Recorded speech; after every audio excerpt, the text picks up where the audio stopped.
my brother Polight. When I first met brother Polight, Polight used to be scared of me on 125th Street. I used to be out there teaching and breaking it down, going into the science of the lynchings. Excuse me.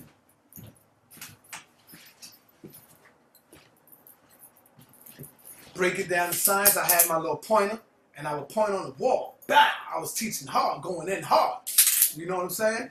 And Polight used to walk on the other side of the street and walk down the block and walk past me, because he used to say, that nigga there is crazy. He'll tell you when he come out, ask him the question. Excuse me, brother Polight. Peace, my brother. Where you at, man? Oh, all right. Come on up. Come on up, brother. Find a parking spot. Come on up, man. The door is open. Just push the door. All right. What stoop you on? What's the building? Push the door. It'll open up.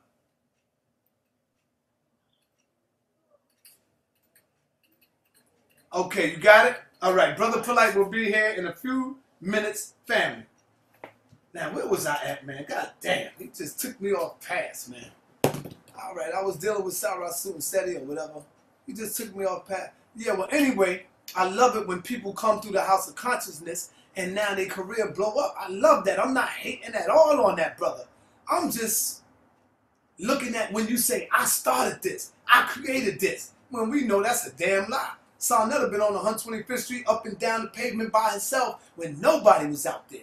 Now, you can look all over the world, family. My work is all over the world. Your brother put that work in, whether y'all want to accept that or not. I put that work in. I wasn't talking about it.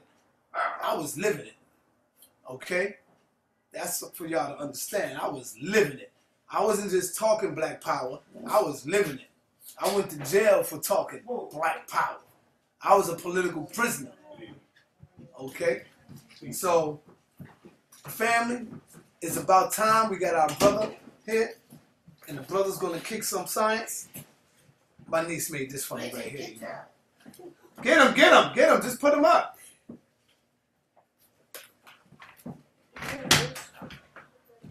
Okay? So let me get out the way and let this brother get in here. Yes, right there. Did y'all see some of it while I was talking? Huh? We were actually watching the movie. Oh man, y'all whack. And I fell asleep. Oh, you whack. That's a distance man driving. You whack. Where's the children? Say that again? The children. My daughter is spending the night with her cousin. Oh, okay. Can we take my shoes off? Of course. You know what this is. I was sipping some champagne. Letting them know. Yeah, I was letting them know. Yo, your brother going in.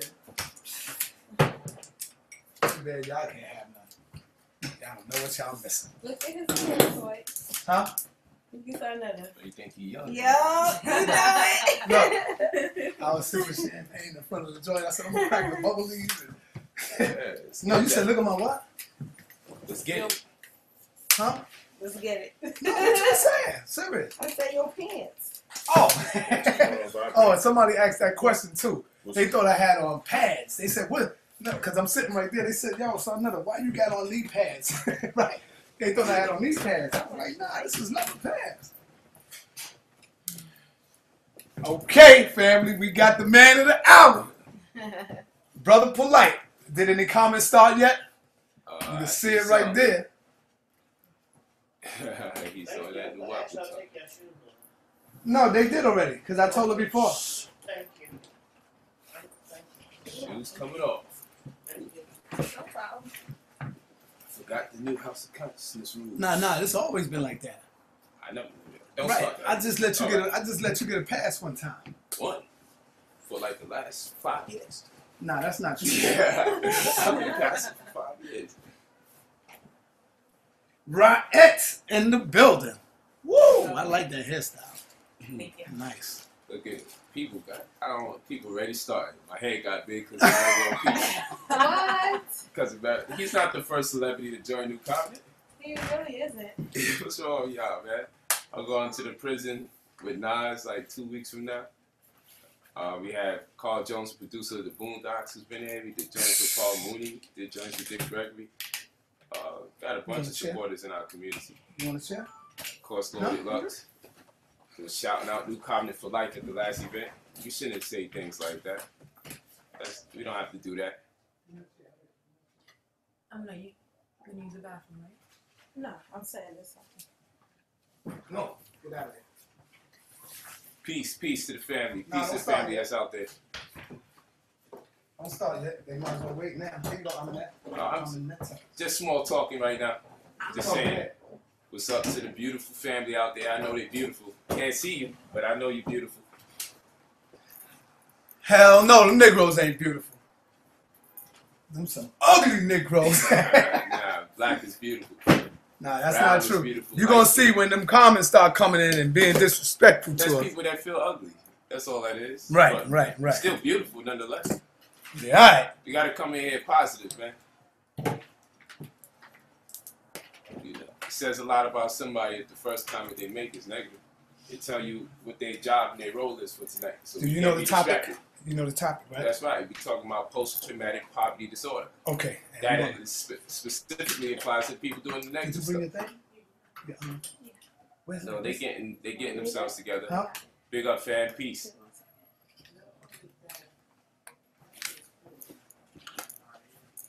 Peace.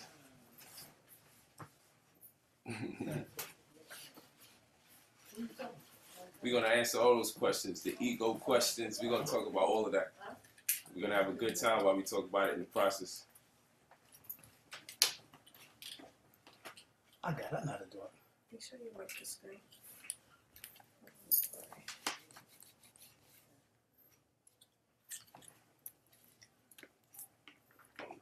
Patiently waiting. Tadu. Tadu. The hell is he talking about? That means success in our language. Oh. In the dominant language, in Duasusu. Damn, you was telling me to do something. You was telling me to do something, but Who? you. I was telling you to do something. You was telling me to start it, but you ain't even come in. You ain't even watched the joint. Watch what?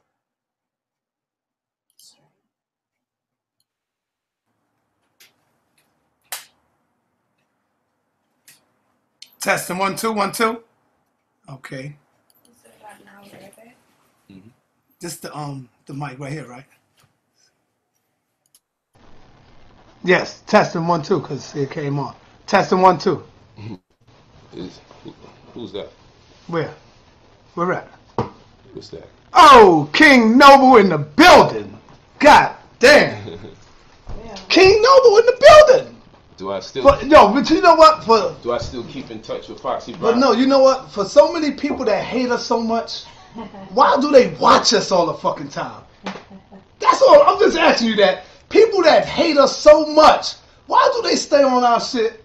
They don't really hate you. They love you. They just hate the fact that they love you. I think that's what it is. Then they say that you ego tripping. I think that's what it is. I think that's what it is. Y'all don't really hate us, man. You don't really hate us. King Noble in the building. God damn. Yeah, I speak to Foxy in a little bit, and that's just out of respect for the family. And that's not. Oh, I guess I like seeing what's going on. What's up? No, I gotta sit back here and get it in. I need to see something though. You don't need to see shit. It's fly kind of seeing what other people are seeing. You know No, but I gotta sit back here and put the work in. Can't be switching things up. You know, now, because you know why? You know why? It's Tell me gonna why. distract you, brother. And I don't want to distract you. Nah. Right or wrong, Aminette? No, it's not gonna distract. Let's get right in with the I like to connect with the people, man. Yeah, I know. It's all right. You got a laptop on you? No, it's in the truck. I thought I brought it up here. No. No, that's actually a tripod. Okay. Dang. Here we go. Well, he just cut me off from the whole world. Come on, man. I don't know what to do. I'm looking at a gray screen. That's a distraction. See, because if I'm back here, then I'll be looking at a gray screen. So why you didn't say that? Why I can't see Well, that? you can look at the camera or at him. No, I got to look at and see, make sure everything is good. You That's need what I'm more saying. than one computer then. That's not my fault. I need to feel comfortable, man. I said, nice. You pulling that up? I'm trying, baby. Why don't you look at it from that Let me screen? put my code in. Let me put it back to the Why don't you screen. use her screen and let me see what's going on? Please, my brother. Nah, because that one could be right on your lap. Right, wait, that's better. I feel That's better. That could be right Now on you're your looking lap. down. No, you ain't got to. Like, whenever you got to go down or whatever. I got that. Go ahead. I got that. Now, turn that screen before you come back. Sonetta, you don't need the screen, Nah, Sonetta. yes, I do. That's how I always do He just does this to start us with an argument all the time. it. He like us arguing. That's what he about. I'm an Aries. They can get in the picture. I wanted them to participate in today's Who that? shit. My female counterparts. All right, which one you want in there? I want them all in here. All of them. I know I could bring everybody upstairs. Now, how you gonna film? How I'm gonna Who's film. gonna film? She can just kind of leave It's it on a on. tripod. Oh, once you cut it on, it's gone, right? Yeah. All right, you good then. Just set it up. How long you been at camera? So Okay, now, Polight. Let me see. You might could sit right there. That way they could be in the middle. Yeah, that way I'm gonna sit where you at. Oh, I ain't know if that's enough space. There's space. Oh, I sit here. Where do I gotta put it at? I'm in that. Probably got space to sit here. Don't be scared, girl. Yeah, this is me Don't right be here. scared. Don't be So scared. where do I put it? Just play tough. Wait, up here?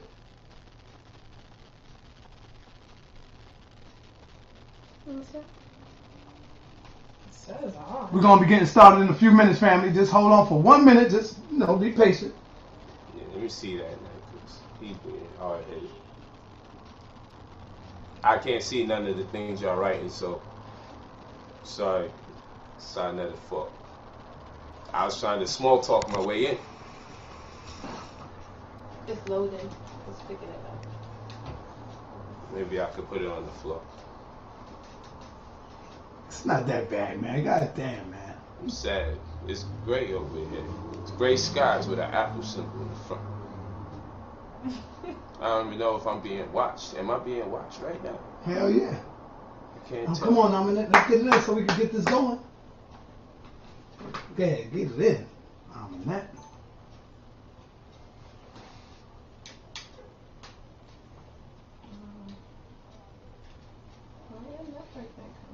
I'm trying. Well, how's the camera angle? Maybe I could start just speaking with the people until. Okay, the camera is good. You ready yeah. to start? Yeah, put it on there. So at least see it in the background. Peace and Black Power family. Welcome to another Sonetta TV production, House of Consciousness production. And we're going to get this thing in. Brother Polight, I would like for you to introduce yourself to the world. For those of them who don't know you already, introduce yourself and talk about what you're going to be dealing with. You mean tell me some of these people still don't know? That's gonna make people Go upset. ahead, brother. I am Brother Polight, culturally known by the appellation, the sovereign and illustrious, or head of the crown, illustrious supreme grand apperception, Nasut Amure Senatumre of New Covenant Community. Of course, you know I've written 80 plus books, and most recently we're on this language fast. The only ones we're going to speak is English and Indu-Asusu. Though I speak several languages, Indu-Asusu is our point of focus. That's the language of our New Covenant community. If you talk about nation building, you can tell who colonized you based on the language that you speak. So it stands to reason that you want to, let me see. Yeah, just remember when he's doing that. They're looking at you trying to figure it out. Sonetta, you guys, I'm No, sorry. you see what I'm doing? I'm Yeah. trying to tell you something. Y'all want this? Y'all good? I'm good. Okay. Thank you. Appreciate it. You know, Negroes gonna be talking shit. That's all they do. It's too bad we can't see it. You know? Yo, turn this thing around, man. Come on, the people want it turned around. Come on, stop playing, man. Don't worry about that. Just be worried about being filmed right now. All right, let's get it in, brother. I want to first ask you, why did you choose this topic, my brother? Why choose a topic like this? I have no idea. Come on, Next we're gonna question. start playing, brother. I'm sorry, man. I'm sorry, man. I had to get it out. Look like you were smoking a blunt before you came up, man. I'm looking don't at your smoke. eyes, brother. I don't smoke, I don't I drink. know you don't. Don't start those It rules. looked like you were smoking a blunt. I'm No, I looking never- at your eyes. I want y'all to look at his eyes out There we there. go. Oh my God. All right, let me turn Remember the around horns for on y'all. Sunday's head? Let me turn around You ain't now. like that, right? Go ahead, turn around. Skyletter. Yeah. Turn around, turn around. That angle for you. Yeah, we want to see. Turn around, bro. You asked us if you want to turn around. Okay. So now they got tons of computers in his house. Yes, we won the vote. See. Okay. Now we can see y'all out there. All right, let me make this bigger for you so you can see it.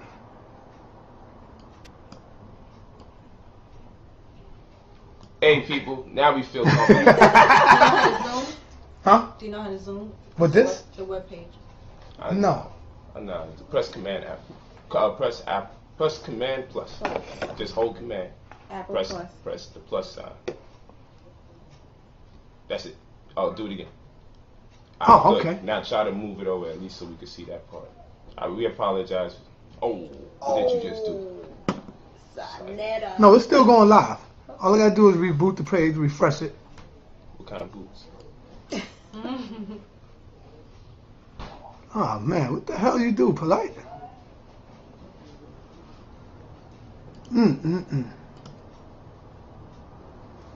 Okay. All right, let's cut this on right here. There you go. There we go. There we go. We good.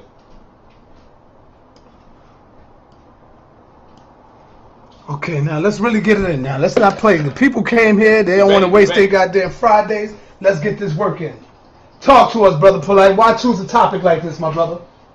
Well, we chose this topic because let's see. We chose this topic. See, that's what I didn't want to do. distracted. See, that's what I I'm doing didn't it want on to purpose. I'm doing it on purpose. Stop, do. Nah, stop. brother, come on, man. Let's not play games, man. Cause he falls for it all the time, so I just can't help to keep doing it to him. We chose this. What is this topic today? The topic is post-traumatic poverty disorder. We heard of post-traumatic slavery disorder. Today we want to talk to you about post-traumatic poverty disorder. I think it's befitting for today's show because I was looking to get a range on the different comments that's out there, and it fits perfectly based on the things that we're going to discuss today. So, idealistically, when we speak of slavery, oftentimes we only focus on the most physical part of slavery. And what I mean by that is we talk about the raping, we talk about the castration, we talk about the lynching, we talk about the women being tied to two different horses and the horses going opposite directions and being ripped apart. And I mean the woman being ripped apart, baby may fall out, having another brother have sex with another man's wife, mother effer, and things of that nature. So when you think about this stuff, we normally are compelled to say, man, we have to fight this cracker. And the reason why we say we have to fight this goddamn cracker is because all we learned about was the physical fight to impose slavery on our people. What we don't realize is that in order for them to effectively employ a methodology such as slavery, they had to have some exponential psychological key point to initiate or commit such a cause. So what I'm saying is, if all you are familiarized with is the physical approach to slavery, then when you think about combating slavery, you'll think about fighting back physically. That's all you have in your head. If you learn that the task of slavery was more psychologically embedded into us than it was physically embedded into us, then we'd be thinking about how to mentally liberate ourselves. So a great part of slavery deals with science. A great part of slavery deals with the mind. And if the mind is free, the people are free essentially. If you teach a people that in order for them to be enslaved, they had to physically be enslaved exclusively, and you don't cater to the psychological values or the context of slavery as it relates to them scientifically embedding something into our psychology so that when we're free, we would enslave ourselves, then we don't quite really understand slavery. So it's okay when we go to school and we learned about the rapings and the castrations and the lynchings and the burning of the black churches and everything, because that's what they want you to know. They want you to know about when they abused you, beat you, threw you into boats, had you travel across the world Or, you know, and that even makes sense because from Africa to America is about a 3-month trip. And if they pack this in like sardines, the ammonia and the uric acid from the urine alone that would have piled up would have killed us before we would have made it to America during the course of 3 months. And more the fact that we was already here. And thirdly, why would you beat up the robot that you need to work for you? And if you brought us from Africa to America, did we just know how to cultivate on American soil, or were we educated?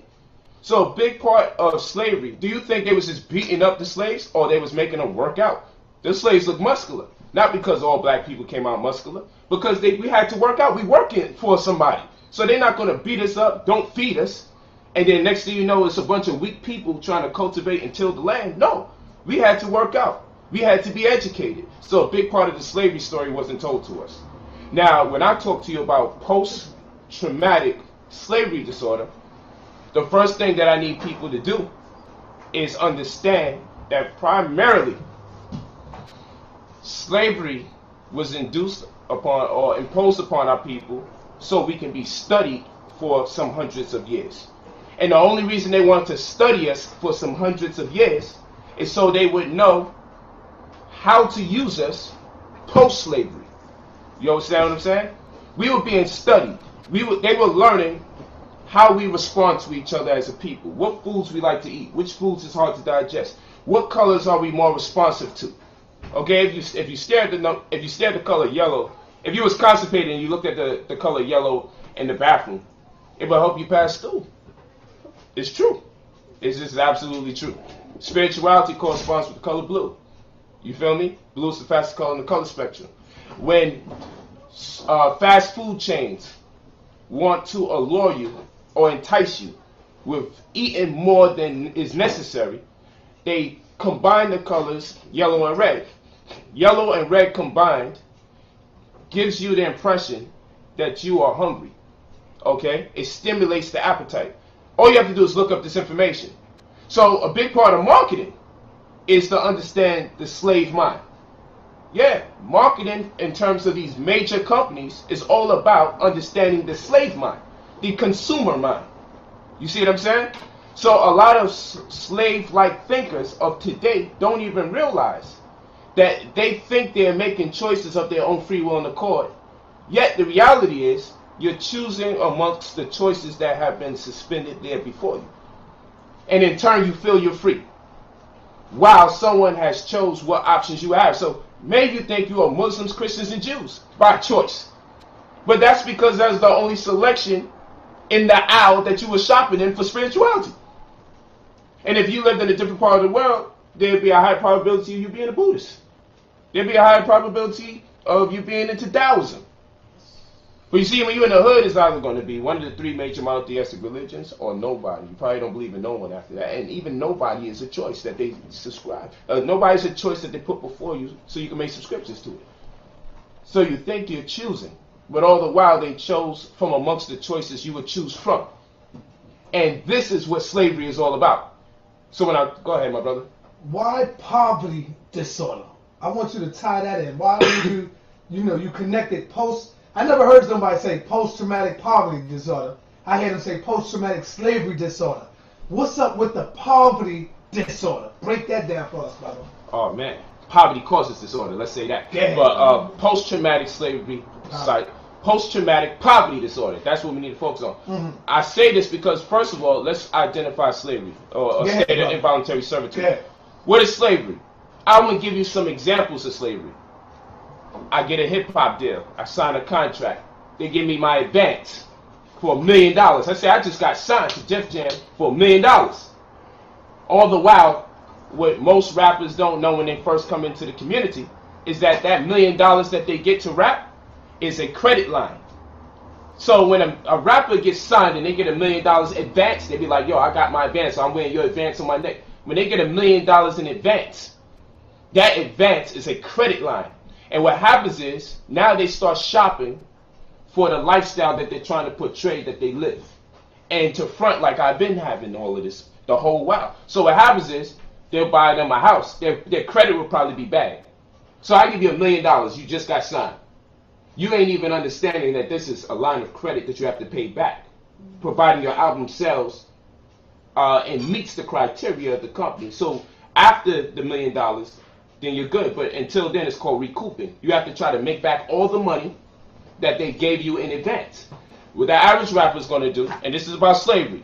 I'm using a rapper as an example of a slave. What the rapper's going to do, first thing to do, I got to buy me a crib because I can't be living in the hood. Mm-hmm. His credit was most likely shot. Mm-hmm. So what he going to do? He ain't going to wait no 3 months, 4, 5, 6, 7, 8 months, try to get up to $650, $700. Nigga, I got $1 million. So you know what he going to do? He going to buy him a house. In a house, they probably going to say, because you got poor credit, you're going to have to put at least 20% down. The house probably $400,000 because after all, I'm a rapper. But what they're going to do is say, man, 20% of the $400,000, my man. You see what I'm saying? They're going to say, give me 20% of $400,000. That'd be $80,000 right there out your advance money. Then I got to get me a new Bugatti or something. I got me a fly car. Mm-hmm. You see what I'm saying? So now I'm going to spend another 800 racks on the car. Then I got to buy me some fly jewelry.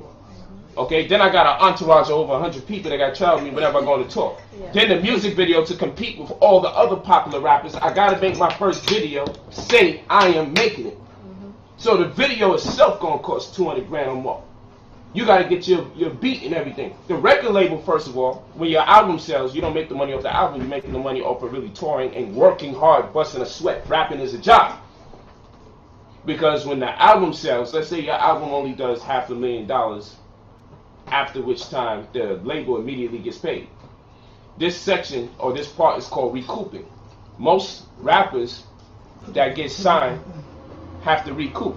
Okay? Most rappers that make their money or get their advance money, they have to pay it back. And they never really consider that. And by the time they're 3 months into their first aspect of their lifestyle, they have to wind up saying, you know what? I have to start working hard to pay back the money I was given for my first project. And meanwhile, I'm already thinking about working on my second project. It's called recouping. So after a while, they're working for the image that they put up in front about before everybody. So that's slavery. Here's another brand of slavery. We can see it in the NBA. We can see it in sports in general. We can see it in music. Okay? We can see it for the average brother or sister. Might be working a job. And they're working in an endeavor to retire at the age 66. And if they retire at 67, they get major benefits. And they might get a house, and the house is going to be a 30-year fixed rate mortgage. This American dream. So you're actually working for something physical for 30 years. 30 years you're working for something physical, not for your spirit, not for reading, not for studying, not for introspection, not for contemplation, not for investing your money in good health for 30 straight years. No, you have to live somewhere first. Okay? For those of us not squatting in buildings, you have to live somewhere first. So, because that's the case, a 30-year fixed rate mortgage makes you a slave in itself, and then you're working until you retire at the age of 66, 67, so you say I have free time. So think about what you're telling me. As a young man, you're telling me that I'm supposed to get a job with the intent. I'm 30 right now. So you're telling me, like right now, if I talk to the average brother or sister who believes in the American dream, you're telling me that I should be here trying to work for 37 more years till I get my freedom. 37 years of my life to contribute to someone else's dream, that's slavery too. So what I'm saying is, the first part of post-traumatic slavery disorder, let us all understand, most of us are enslaved right now. So it's not the slavery part. We've learned how to establish some form of complacency with slavery. Okay? So most of us are familiarized with slavery to some extent. Whether you're a slave to sex, or you're a slave to the house that you're trying to get, or you're a slave because of the record label that you work for, or you're a slave because of the ball team you play for, you're a slave, whatever capacity it is. We are all familiarized with slavery, and many of us have become complacent with slavery, so we're very anti-entrepreneurial. And that's going to go into my post-traumatic poverty disorder. Okay? So it's not the slavery that has really affected us. It's the poverty, okay, that comes from slavery. That affects us psychologically. Now you teach it. So now I'm going to give you a spill on what I want to share with you. If you were a slave, and let's talk about the conventional slave, the one that we see in the movies, okay? The Django's. Let's think about these slaves. These are the people. Let's talk about that house nigga. Let's talk about that field nigga. And then let's talk about the free man in the north. Let's talk about that free man in the north. A slave normally gets everything they get from their slave master. This is a fact. A slave gets everything from their slave master. A slave gets their clothes from their slave master. Gets their next plate of food from their slave master. Any benefits or their place to sleep from their slave master. That's where the slave gets it. So the black slave, by tradition, knows if he gets anything of any form of monetary value or social value, it comes from the white man in most cases. In the conventional sense, as we think about slavery, we think about white people and black people in the state of involuntary servitude. Now, let's think about that free man in the North. The free man in the North comes around, and the slave, the black slave, gets to see the free man for the first time. The black slave gets to see the free man, the free black man for the first time. And he's in a quandary. Because the only thing he can conceive of in terms of this black man's freedom is that he must have got everything from the white man. So they see this free man's clothes. And you know what the slave says to himself? He must have did some stuff for the white man. Because you see, look, I tilled the land for the white man. I tilled the land for master. My wife is cooking food for master. We taking care of master's children. And we only got us this chitlets. So you know what the slave says? This free man, oh no, he must be sniffing white man's ass. He probably slept with that white man. How the hell did this nigga get some nice clothes? You know what I gotta do to get this dirty ass shirt as a slave? How did he get that nice shirt? So you see what a slave thinks. He got to be an agent. Gotta be. You see, that's post-traumatic slavery disorder. Because the slave mind has already been defeated. And it can't conceive how a black person can transcend the level they're on. They believe that if they are incapacitated by poverty, restrictions because of their socio-economical disposition, it's not even fair that anyone else can do better than them that looks like them. They believe it has to be a catch. They believe you have to be supported by agents. They believe you must be down with the white man. They believe that you're getting your funding from white folks. And they believe you turned on your people. And they believe you got to be a sellout. You have to be a sellout. Because after all, I'm not doing good, so how the hell you're doing good? Right. You see, this is post-traumatic poverty disorder. It comes as a byproduct of slavery where we can't appreciate the greatness in other blacks that we see. We believe there's a catch. We believe that Brother Polight must be hypnotizing the women. You see what I'm saying? Oh, they're only with them for money. Right. Oh, no, you know what it is? They're all agents. Right. That's what it just can't be what it is. It has to be a catch. Because after all, you're sitting there and it's not working out for you. It never worked out for you. So since it never worked out for you, how could it work out for him? I'm better than him. This is what's in people's heads. This is a byproduct of slavery. You've been incapacitated by poverty for so long that it has stifled your ability to be creative. Thus, anybody else who creates for themselves must be part of what we call the catch. There must be a trick to this whole situation. And this is called the coping mechanism. Now we're going to start blaming white people. We're going to start saying this black man got his power from the white man. No, that black man might have been creative and empowered himself.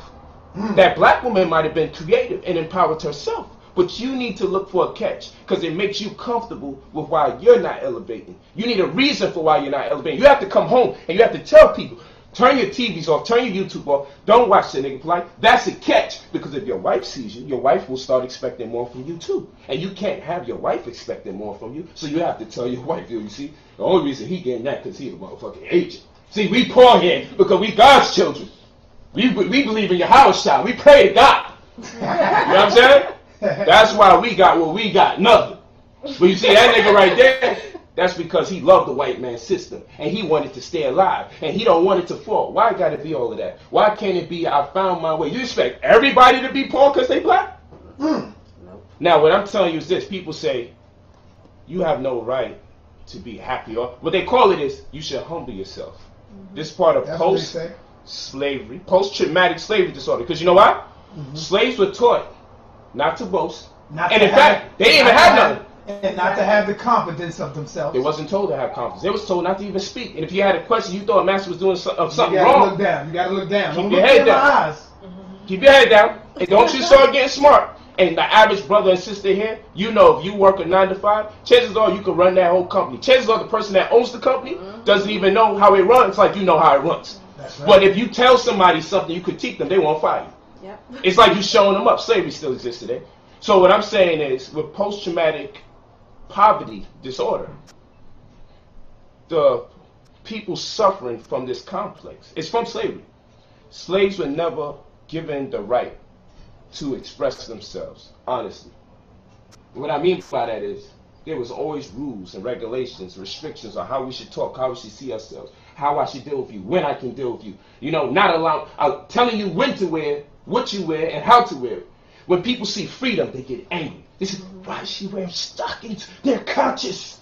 That's what they do. Yeah. They want to put laws and rules. How come they're not following my rules? Because we're not in your house. You make the rules in your house. That's right. And you enjoy those rules. But you sound like you're mad at the rules in your house. We're not mad at your rules. Don't get mad at our rules. Freedom is what the slave is upset about all the time. So you see people free to say what they want to say and do what they want to do. This is because after years of slavery, it's been imbued into our psyche that we shouldn't be expressive. We shouldn't be free to say what we say, free to dress the way we want to dress, free to speak on views, even if it's contrast and it's not the most popular view. We're afraid of this, but this is the very thing that frees you.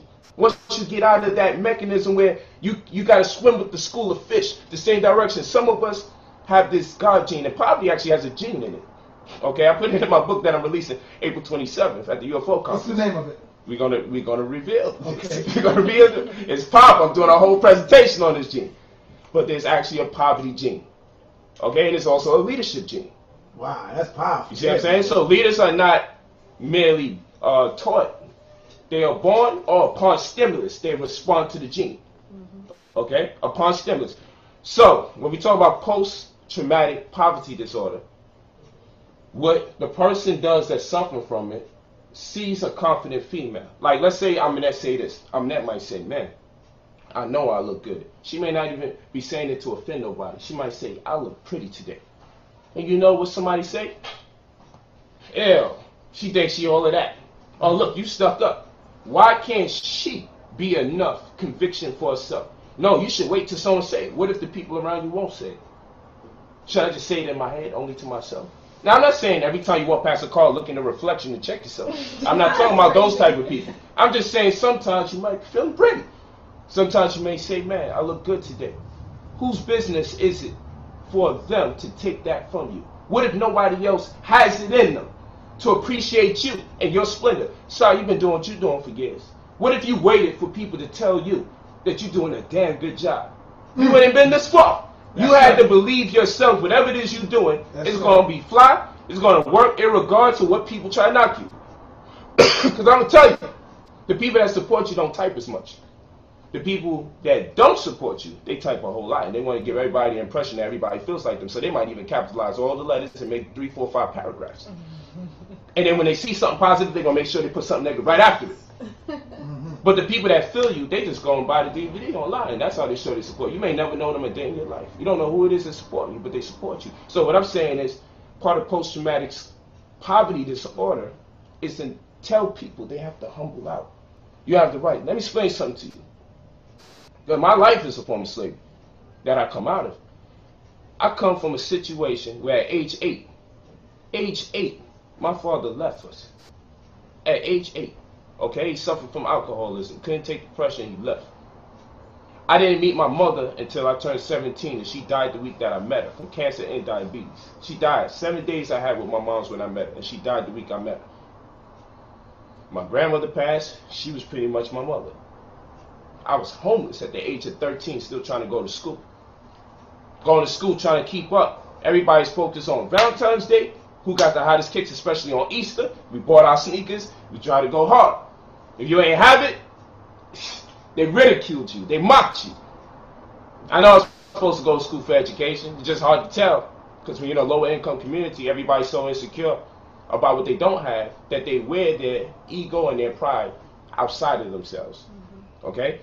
So I grew up, my father gone at age 8, my mama died the week that I met her when I turned 17. I was homeless at age 13. At age 13, a gun was put to my mouth by a grown-ass man to steal the first chain I ever bought. It was a $550 chain with diamond cuts in it. Gucci link. Wasn't all of that. And baguettes around the neck of the little dog that I had. Never forget.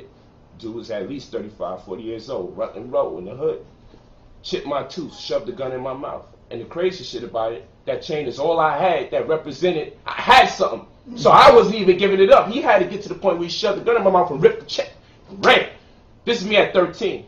Shortly after I joined the Crips, because he was blood. And it turned me into a whole different situation. Then I'm incarcerated for shooting somebody in their face. You feel me? Then later on, I get incarcerated for shooting somebody in their head. I was accused. Okay? For the Nuwapians out there, because they're going to go crazy. The negative Nuwapians, not all of them. Okay? So the point is this. Having been missing my father since the age of 8, my mama dying my mother dying the week that I met her when I turned 17. I only had 7 days with her.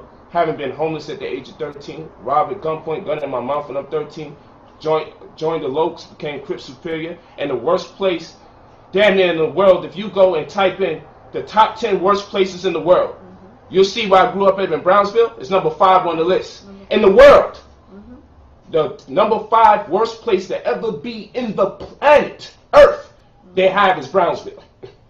That section that I grew up in by Riverdale and Newport, Amboy and Herzl. Okay? They say this is number 5 place in the world. They had places in China, places in Thailand. Brownsville made it, number 5. Detroit is number 8. There's a section in Detroit is number 8. 2 places in the United States made it, Detroit and Brownsville. Okay? Or Detroit and New York have places in there. Okay? So if you look at all these different things that I went through, I'll do it one more time. Father gone at age 8. Mom died the week I met her when I turned 17 from cancer and diabetes. Homeless at age 13. Gunpoint, gun in my mouth at age 13. Joining the Crips, becoming superior in the interim, being incarcerated for shooting someone in their face, and then later on another gun charge and all this other craziness. What I'm saying is this. Now I'm making some bread. I got women in my life. Like, statistically speaking, I'm supposed to be incarcerated right now. Statistically speaking, I'm supposed to have 3, 4, 5 child support cases right now. Whether the women is devils or I made mistakes. I'm supposed to be on several child support cases right now, created several broken families, dead or incarcerated. After everything I've been through, now I got a little something bread. I got celebrities joining the community. I got people that's walking with me. I wrote 80+ books. I speak over 7 languages. And now you tell me I need to be humble. You should be looking at me and saying, one of us made it. And you know what? I didn't have to sell drugs to get here. I didn't have to do hip-hop videos and call my women derogatory names in order for me to get some funding. I didn't have to drink. I didn't have to sell alcohol to you. I'll teach. And all niggas can say is, he just doing it for money. All niggas can say is, he ego tripping. He need to bring it down. You ain't even seen me show off yet. I'm working hard. I'm hoping in 6 months from now, I can actually start showing off. You ain't even hear me show off yet. I ain't even go in yet. So this is post-traumatic poverty disorder. You have no right to tell me at this level, after everything I've been through, because I am proud of my accomplishments. You have no right. It's not like I'm using my accomplishments to bring other people down.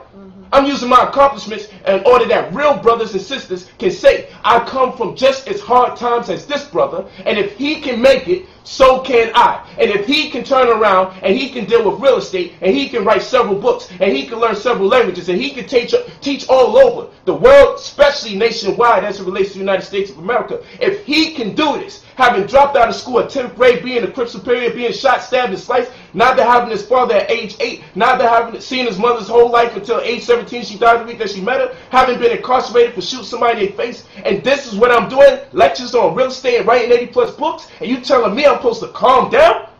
If I don't tell my story, would you tell it? Nope. Nobody gonna tell my story, so don't tell me I have to humble out. Y'all should all be propagating to everybody. Do you know they took our language out of our mouth literally? If they heard us speak in the tongue that was native to Africa when they brought us here, they would have killed us. Don't you think this is the flyest shit in the world when people can strip you of your own language and you can write more books than their children in their language? You should be telling everybody about this. How much white kids wrote at least 10 books? We supposed to be like this. We shitting on you white people. You did everything you can to keep us back. And now we got your own children looking up to us all over the world. Who are you to tell any one of us to stop boasting? If it hurts when I list my accomplishments, you suffer from post-traumatic poverty disorder. If it hurts, because you're supposed to feel empowered. You're supposed to feel like we did it. You're supposed to raise it like you just won the NBA championship. One of my niggas did it. That's what you're supposed to say if you're in the hood. If you conscious, one of my queens, one of my kings did it. But you're not supposed to say, yo, humble out, Polight. Humble out. When people challenge me, and they make their videos about me, and they make their websites about me, and they do their audios, and this one don't like you, and this one, let me explain something to you. People are out here to try to tear black greatness down. Yep. They have to tear you down. So only one, two things going to happen. Either I'm going to cry and bitch up And you say, ain't gonna do that. I'm not going to cry and say, I can't take it no more. I'm trying to teach you, and you won't accept me. Or I'm going to come outside, and I'm going to show you my new shoes and say, yeah, bitches. That's right. That's right. So it ain't that I'm really arrogant. I'm not arrogant. It's just that you got to have tough skin. Because when people see that what you're doing is actually working, they treat you like you owe them something. They treat you like, you know how they treat me in this community? Accusations don't bother me.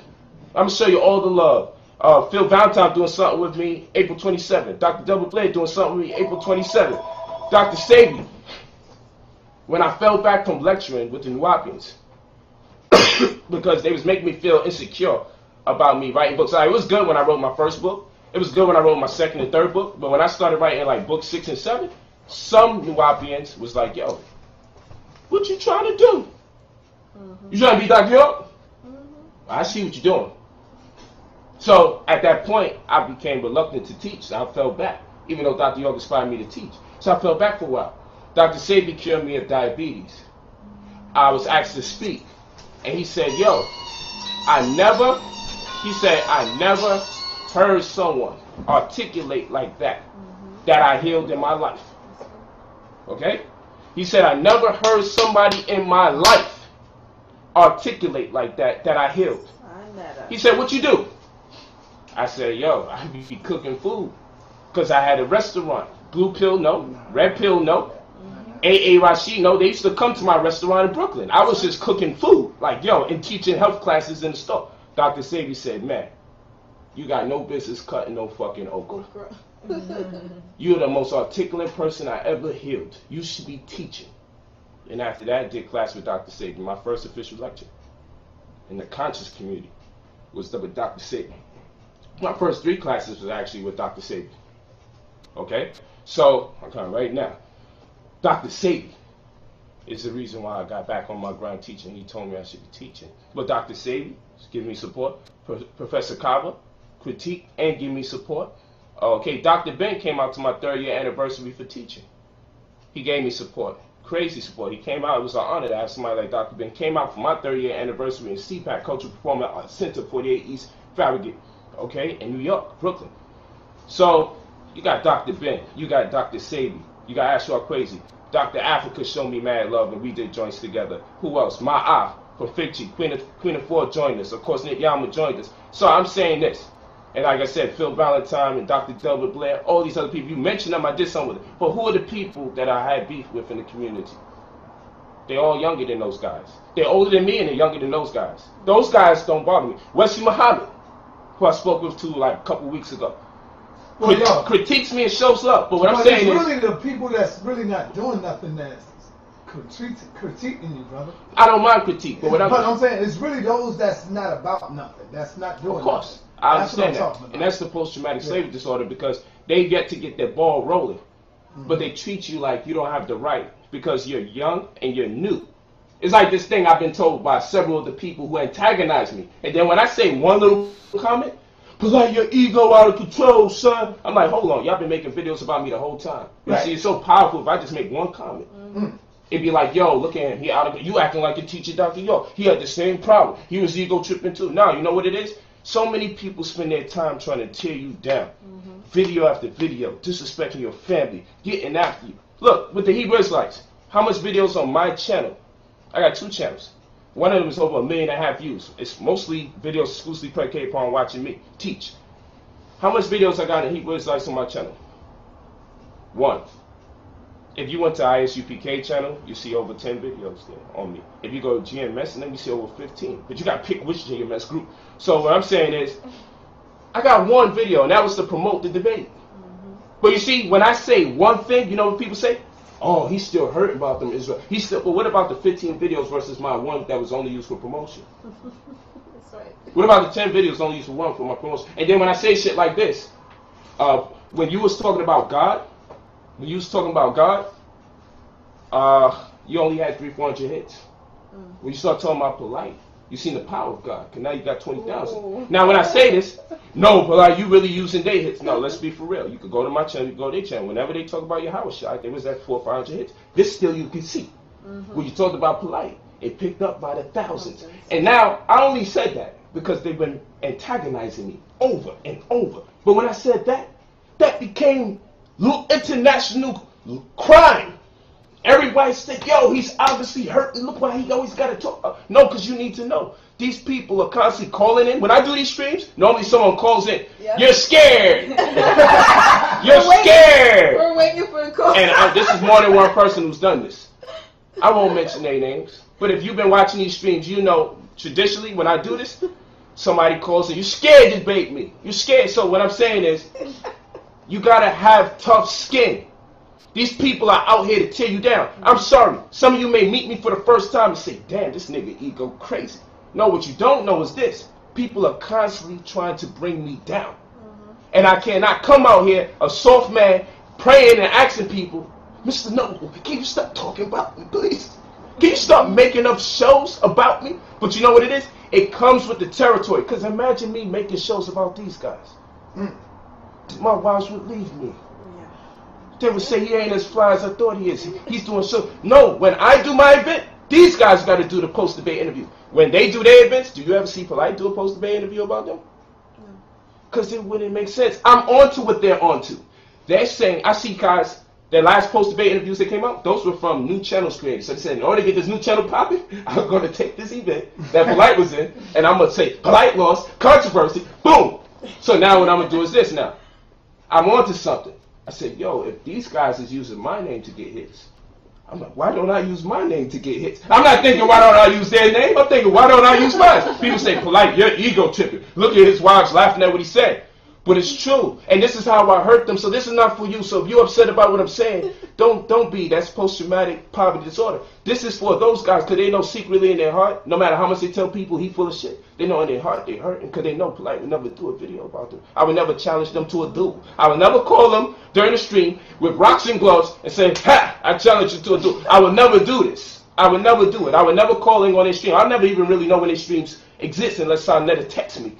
I don't keep up with these people and I don't intend to. So post-traumatic poverty disorder is all about not appreciating people's right and freedom to be confident. Me and my wife and I was talking about something powerful today, son.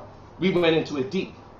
She said, yo, why you suppose so much women got low self-esteem? We was going in hard today in the car. We just were building. I pulled over. We was just talking. I had to pull over.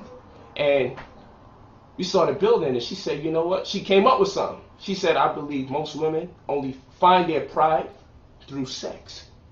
Whereas men, we play basketball and we develop some esteem. Somebody relies on us or we have the confidence to take the last shot. Somebody depends on us to pass the ball to us to take the shot or pass it to someone else.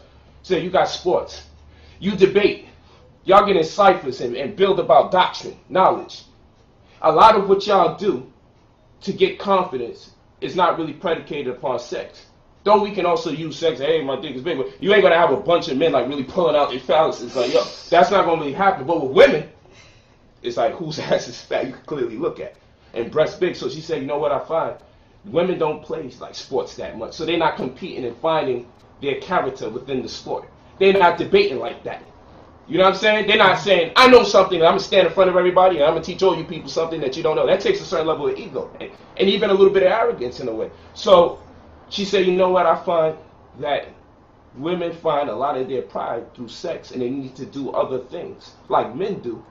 Not necessarily masculine venues, but other things that men do. Because men develop a lot of their character from competing, from being into cars, from playing video games, from debating, from boxing, from playing basketball, from joking on each other and taking the jokes and joking back at each other, from being in ciphers, building about God or building about just knowledge in general. So I said, yo, I think you onto something with that, you know? And the reason why I'm saying that is because part of post-traumatic poverty disorder is the inability to know what makes you special and how to access it. When the people hear you say, why would I debate you? Can you fill up a room? How many people can you fill up a room? right? When they hear you say these things, they hear me say these things. are you doing this for money? Or are you doing it for the love of the people? Or are you doing it to get the information to the people? Or all three of them? Are you doing it for the money, for the love of the people, and to get the information to the people? All three of them. And I like to put them in order. Go ahead. I do it for the love of the people first. And then right next to it, I can't even put it under it, I do it for the money. And the reason why people are upset with Polight, they're going to take the clip and go, he do it for the money, I do it for the money, I do it for the money. Right, they're going to I do it for the money, So, I do it for the money. And the reason why people have a problem with me is because I'm actually the one that would tell you exactly what's on my mind. And that I'll get the backlash for why everybody tell people what people would like to hear. You know, and that's why a lot of people roll with me, because I'll tell you the truth. I'm doing this for money. I ain't got no time to be playing around. You see the Negro who's in the park still playing ball, age 30-something? That's right. Nigga, you ain't going to the NBA, and you got a family. Why is you out there doing that? You see the hood coming. Why is you out there? Why are you out there in the courts, consuming most of your time and coming home? Like, you into God, and you doing all your praying and everything, right? But you see, you're going to turn your family from God if you don't become a success. Because they're going to be saying, man, you've been praying to God and we still in poverty. You can't pay these damn bills. You see what I'm saying? Now, that's not on God, but that's how it's going to be perceived by the people who look up to you if you don't put things into proper perspective context. So when I say that I'm doing this for money, I want you to peep how this thing really works. I got a prison program in Rikers Island. I should have brought my jacket so I can mention the guy's name, but I'll get it. Prison program, Rikers Island. I got a program where, and Rikers Island, let me just say this, it's a city within a city. And it in-houses over 20,000 prisoners. Over 90% of them are black people. Let's do this again. It's in New York. It's the biggest prison colony in the nation. Over 20,000 prisoners. And over 90% of them are what you call African American. Okay? I was in there with Meta World Peace probably 3 weeks ago. I got another visit on the way. And I did a phenomenal job dealing with them. I met her as a missionary of New Covenant. Just went to San Quentin in LA. Okay? I mean in California. San Quentin. I know you passed out some of your books. Oh, it's even more popping. The books are free. So right. Whenever we do juvenile detention facilities, shelters for women, I give them my Rich Mom Poem, my book Finance and Fiance. Oh, the books are always completely free. But how do I give them away for free though? Now if I have to go online right now, can y'all start giving me some money so I can turn it over and give it to you? What are you going to do with the money? So I've learned not to reduce myself. You know what that does to conscious people? We start saying, man, black people don't support you. I gave them these good ideas in it. So you know me? I ain't going to come out here and say y'all don't support me. I'm going to find my way. There you go. So you see, other people, I don't know what programs they got when they do debate. I believe they want to do the debate because they know I'm a big ticket right now. You can keep saying Polight, you keep losing all you want. I bring the most people to my debates. This is a fact. It's recorded. Okay? It's recorded. My weigh-in has more than niggas debates. It's recorded. And the weigh-in only was put together inside of 36 hours. Do you think the reason why people come out in droves to see the debate is to see you lose or to see you win? You know, like Floyd Mayweather, he's the big ticket. And people flood that joint really to see him get knocked out or to lose.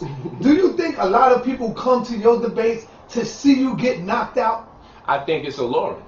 The possibility of it even taking place, I think, is exciting because you always got to wonder, will that be the thing that change a person's career down the line? Like, it's always exciting if you see somebody with momentum subject themselves to something like a debate because you never know what can happen. Right. You see what I'm saying? Right. So that's what's so fly about it. What I'm disgusted with about the debates is how, and I made this analogy with Tah-Fruity and he concurred. When I asked the brother Tah-Fruity, I said, hey, would you, and this is hypotheticizing, not calling myself Mayweather, and to make it clear for the record, I never called Ali Pacquiao. You referred to him as Pacquiao, you referred to me as Mayweather. True. I didn't even say these names, and I didn't even bring them up in that particular That's true. Broadcast. But the point being is, hypothetically speaking, if we were talking about Floyd Mayweather right now, and we saw some Negro in the hood with a strong left hook from Brownsville, do you think he can entice Floyd Mayweather to just fight him? Because, after all, he has a strong left hook. No, Floyd Mayweather is already established. The first thing Floyd Mayweather want to know is how much money you got that I can get off of fighting you. or how much hype can I can make? be created around this. How much can I make by me getting in the ring with you? It's unmarketable. And, you know, you don't want to go down. You want to keep going up. So what I'm disgusted with at this level, and this people say this is arrogance. No, it's not arrogance. If you was in this position, you'd be thinking like this too. If you have people in your corner to talk to you, you think like this too. If I see people doing debates, right, and their debates don't generate that much interest based on numbers, don't bring that much people in, okay, I'm doing this for totally different purposes. When I do what I do, it translates into free books for the juvenile detention facilities, the public schools I go teaching, and the prisons. I have a program where people can sponsor prisoners. And what they do in the sponsorships is through a tax lien program that I created. So you may invest even in a utility lien, like a light bill that hasn't been paid for $40, but you may be able to make a little 28% interest, whatever the case may be. Well, what happens is the sponsor gets their money back, but their interest is accumulated and thus given to the prisoner to go into their commissary. And in the process, they're being educated and how utility lien and tax lien investing takes place. And then in turn, if they keep investing in liens, then they accrue enough monies where I show you how to annuitize the liens. It's almost like receiving an SSI check after a while, based on the redemption periods of the particular liens. So now you have annuities. So now you have the prisoners pretty much established some kind of pension plan by the time they come out. The reason why this is so important is because education has been taken out of the prison system. So let's just look at Rikers Island. There's over 20,000 prisoners in Rikers Island. Over 90% of them are black, and they took the GED program out. So the only thing you can get that the prison system trusts you with, for the most part, is law books. You're going to read their law books and get free, and religion. Now, I'm not going to tell you they shouldn't get religious. I'm not going to tell you they shouldn't, or get spiritual. Some people don't like the word religion.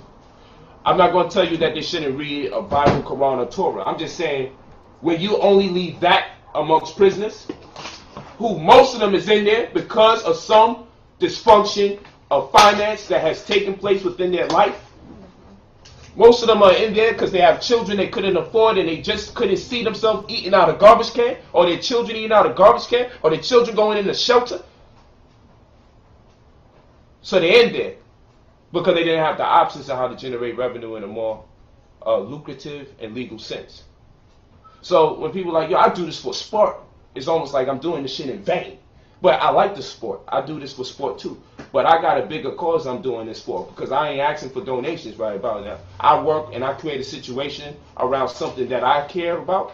And when I take those funds and I turn it over, okay? I use those funds from the debates from last year to fund a farm, half and half, with Brother Meta World Peace, a new covenant. I gave him his own first portion of farmland out in Arkansas. He's going to be on to tell you about this. Contract just got completed yesterday. We've been working on this for quite some time. It's complete. He's going to do his testimonial, again, his first piece of farmland. But you know what our goal is? To provide free alkaline food every month. We're going to accrue profit. We're going to make profit from the farm.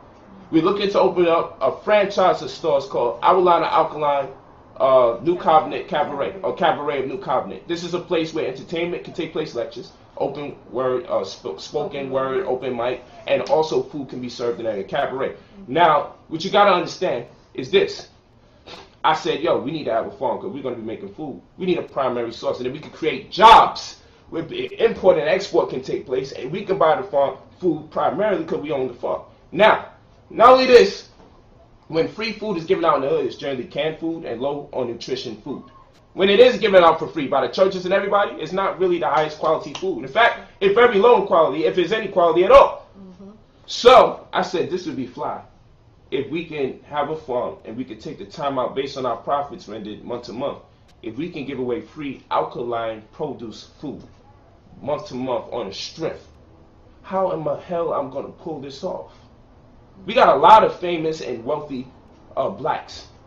But I don't know if they giving shit. As far as I know, they ain't, because I don't know about it. But I'm not going to knock no one that I don't know their personal life. I just don't think it's coming in the hood. So I create a situation around me. It may not be a millionaire thing, but if I learned how to get 300 plus people to come here and meet, I can facilitate my dreams of doing things that I feel need to be done to stop people who in my younger age from doing conducting the same mistakes that I made. I'm a 13-year-old man with a gun put to my mouth and wouldn't give up my chain If that was another brother, he would have shot me in my face.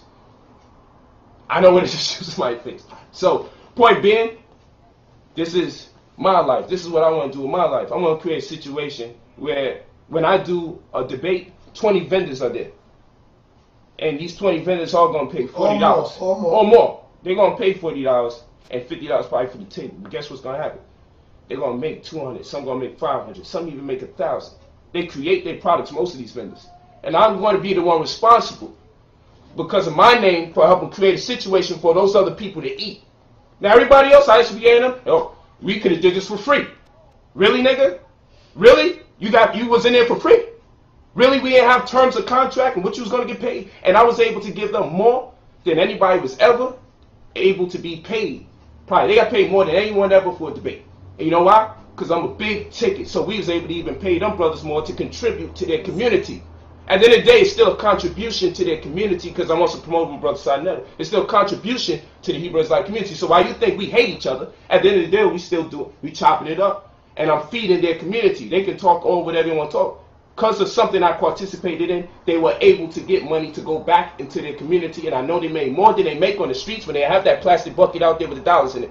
They got a whole lot more from me. And I was able to be responsible for participating in something where they got paid more than they normally get paid for. And they never did big for in the first place. So I'm saying you guys see the business behind the vendors around the place making money. The black theater is owned by a black man. So he got $1,600 for the venue.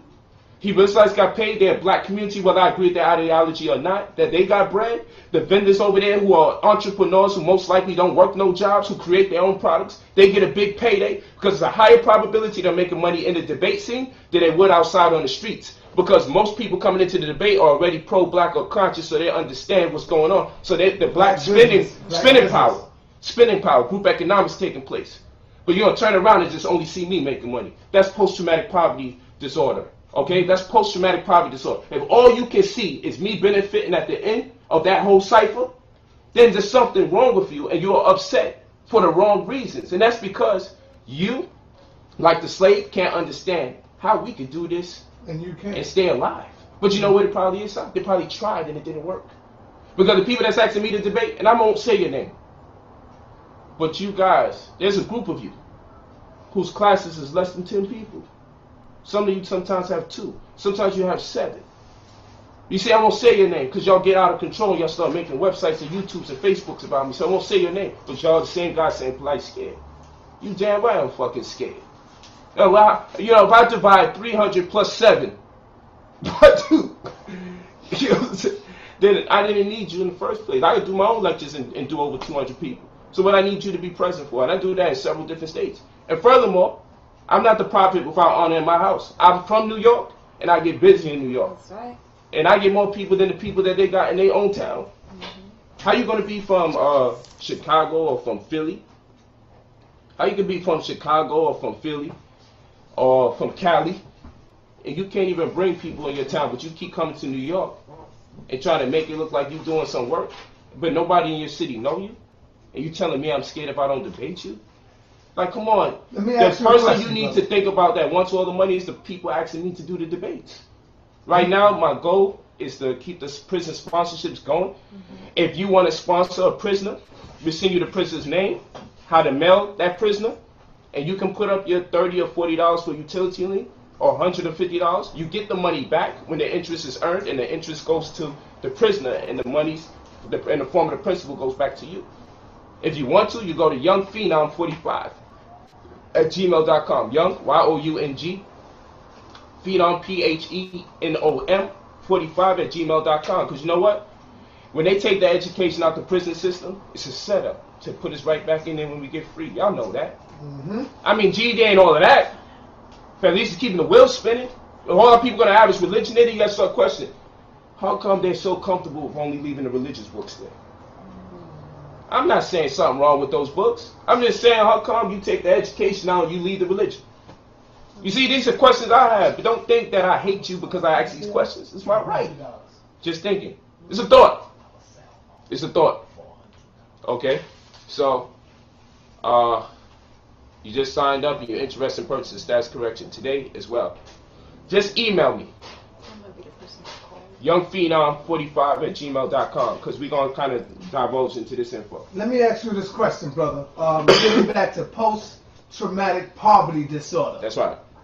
How do you view reparations? What is your take on reparations? Because that's dealing with a little bit of the poverty disorder as well. How do you view that? And what is your take on that? I think reparations in a conventional sense, when pro-black conscious people talk about it, I'm disappointed. I'm disgusted. I'm disgusted when pro-black conscious people talk about reparations. It's part of what I did at the debate I did with Malik Zulu Survivors when I read that Black Panther 10-point principle program, and it was asking for the white man to give them free welfare. It don't say, Medicaid, pardon me. Medicaid and insurance, and we want jobs and all. And I said, who are y'all asking for this? The person that you just called the devil and the beast? Are you telling me that there's not enough black spending power for us to create our own insurance? We have our own insurance. Okay, so I'm disgusted. What I would suggest, if we are going to talk about reparations, we create it for ourselves. Because we can. We have enough money. We per black person, we are the largest consumer. I don't care what you say.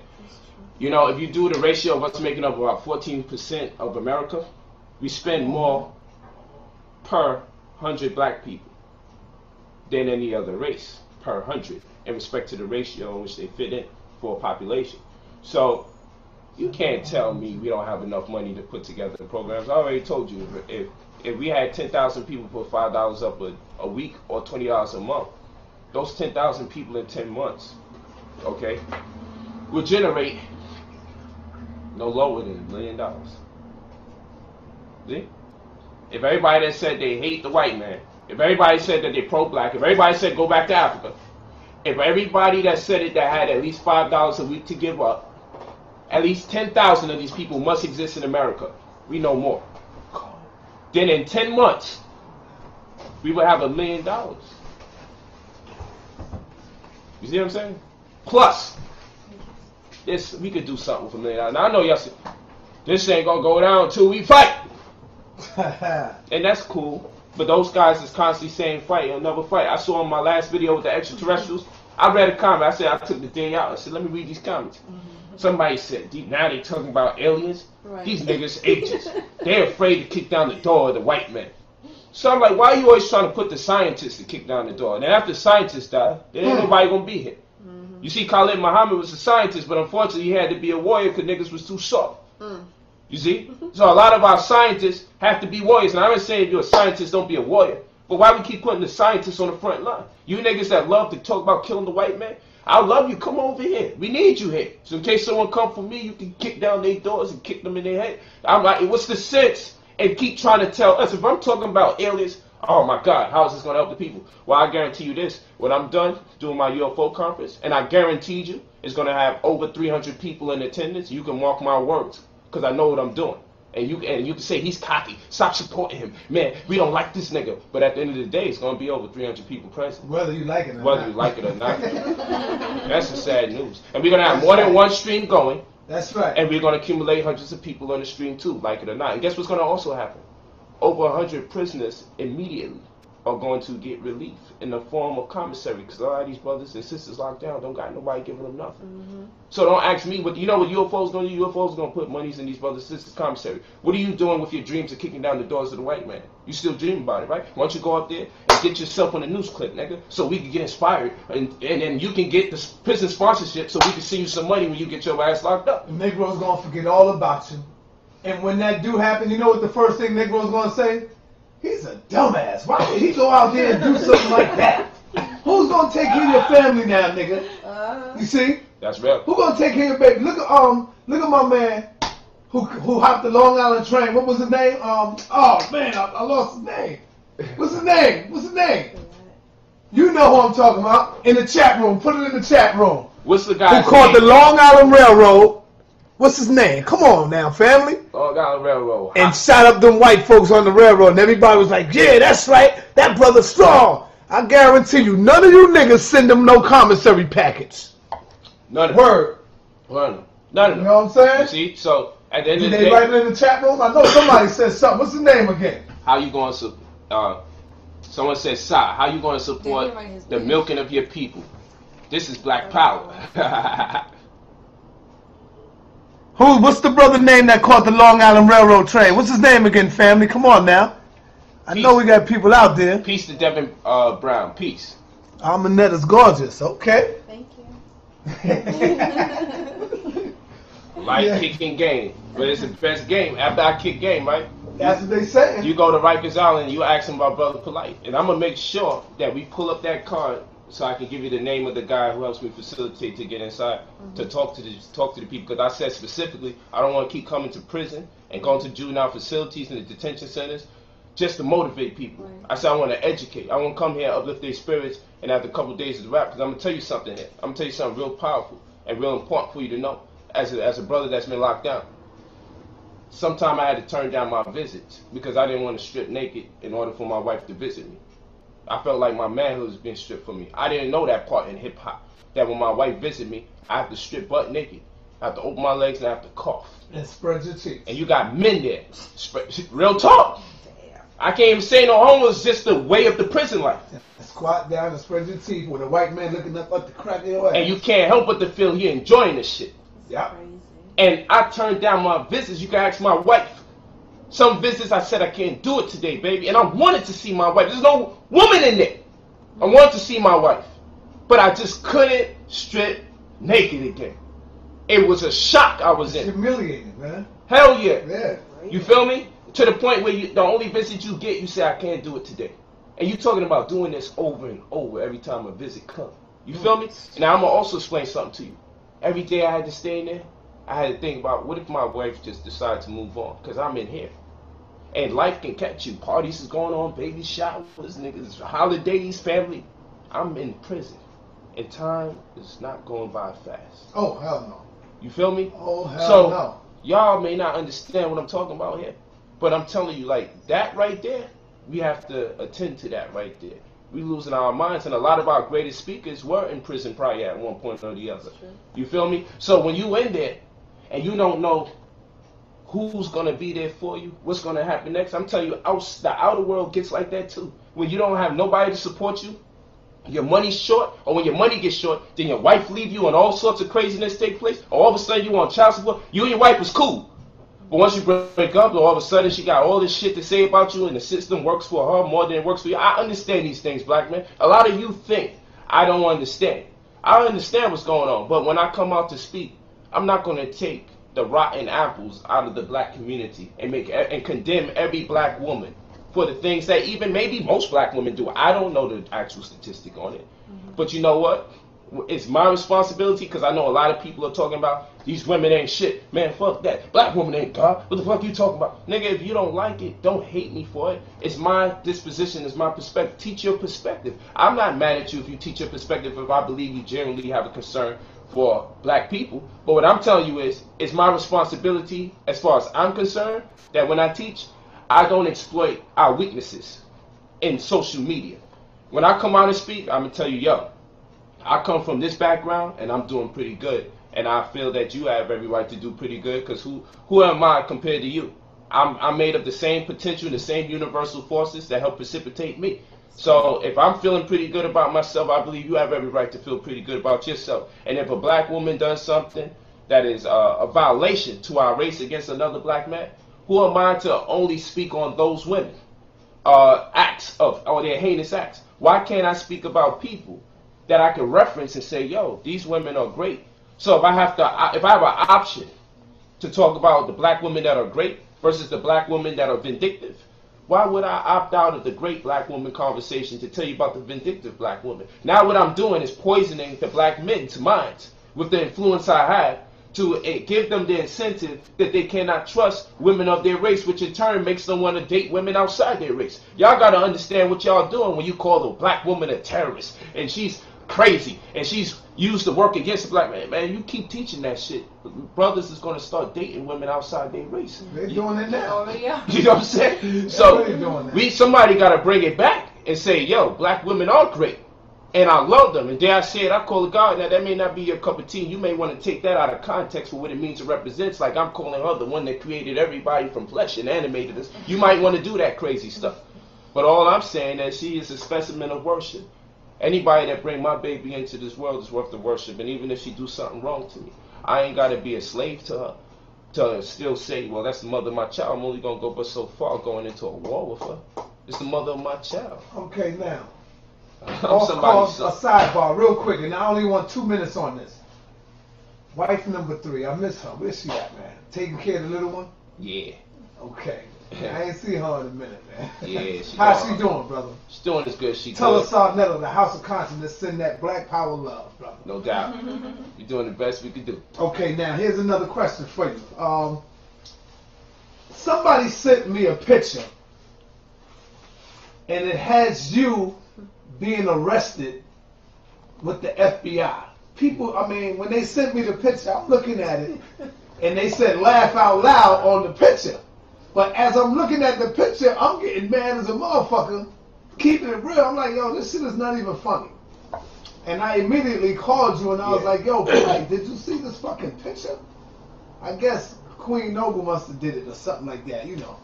But talk about that. What's up with you and the FBI kicking down your door or you getting arrested? Does that hold any truth to that or something, brother? I have no idea what these people talk about.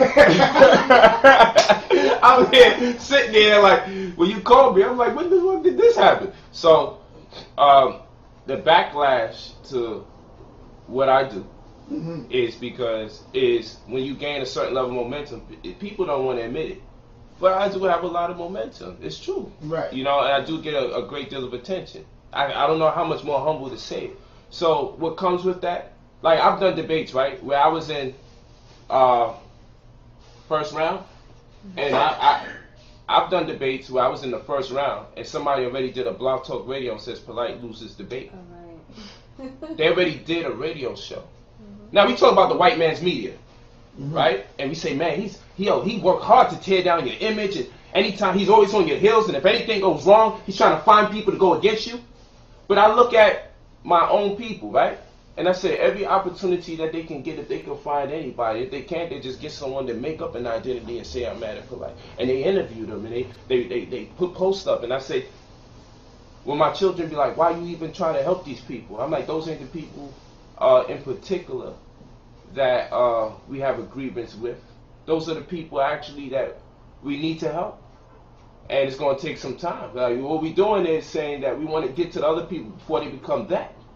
You feel me? So when you talk to me about that image, I understand what that is. Because the person that did that, I look on their channel. I do investigations. And I see when their channel is about things pertaining to them. I've seen things up there on that person's channel, King Noble, you said. He has a channel where if you look at stuff that took place 3-4 years ago, he's still like at 23 and 58 views. And then I look when he says Brother Polight. And I seen when it first went to 2,000 views. And then he said something to himself. I'm onto something here. So if you look, I'm the most popular person on his channel. You know, you're likely to see me in higher volume in certain seasons than even himself. Nah, I think I'm number one. I beat you, brother. You did, but I don't think you got it. I think I beat you, brother. We gotta do a tally. We gotta do a tally. Let's put some money on it. I'm telling you, like, if they say my name, Sarnetta, they're gonna get some hits. I think I'll hit you. I don't think so. Okay. Well, you know what? Yeah. Let's do it like this. Let's go Hebrew Israelites. Who you think get the most hits with them? You or me? I think I get the most hits. You think you get more hits with the Hebrew Israelites than me? Yeah. You ego tripping. No, you got to look at the joint with ISUPK channel, right? Yeah. And you see where the brother said addressing Sarnetta. And look at them views I got, brother. Look at that. I'm talking on average, video after video after video after video after video after video. That's Polight. And you know it. Or that GMS video where they said that God or Yahweh is going to turn, you're going to be videotaping me. They said Sarnetta's going to be videotaping me. And God is going to turn me into a turkey. And I'm going to eat And Sarnetta's going to eat me. Now, the problem with this... I think that was GMS. GMS. Out there in Boston somewhere. The problem with that is I think they were serious. Yeah. That was the problem I had. I was scared to death. Shit was a horror film. I'm like, Right. oh, are they serious? They said that God was going to turn me into a turkey when Sarnett is filming me. And Sarnett is going to go eat me. This was around Thanksgiving season, I believe. But these are grown men. They said this seriously. And then at that point, I said, I ain't fucking with Negroes like that. I said, no, they got some crazy motherfuckers in their nation. They read this from the Bible. No. Now, after the having sex with the children in God's kingdom, even as young as 9, I was like, yo, okay, the Israelites is a little weird. Then I see my man, Yohana. I disagree with him, but he's a black leader in a capacity nonetheless. But the sentiment of black woman, you are a terrorist and da-da-da-da-da. I understand the conviction because there are women that's doing some horrible things. But the way he went and drove it home, I was kind of like, yikes. And then I go into the turkey shit. And I'm going, really? Like, you reading out the Bible that I'm going to get turned into a turkey and my man's going to eat me? Like, really? At this point, I no longer say anything about them Israelites. Because now they dangerous. Because that's some dangerous shit. They can say, I'm reading out the Bible. And he shall become a turkey. Like, at that point, I ain't messing with you. Y'all some scary motherfuckers. So I don't even deal with them. I'm mad I even said so. You have to edit this part out. I don't know what fucking piece of poultry they're going to turn me into after. But, that's right. This is true. So the point being is, we have to find a way to accept and embrace black greatness, man. Yeah, we dealing with the FBI. Remember that? Okay, yeah, but the story was made up, and so what I'm telling you is, I didn't hear the program, and I don't take the time out to. So I have BIOs. I didn't either. I just seen the picture all over, you know. I have business intelligence officers in the community, so they find these images and these videos and they send it. And what it becomes is book ideas to rebut these ideas, or it becomes lectures to rebut them.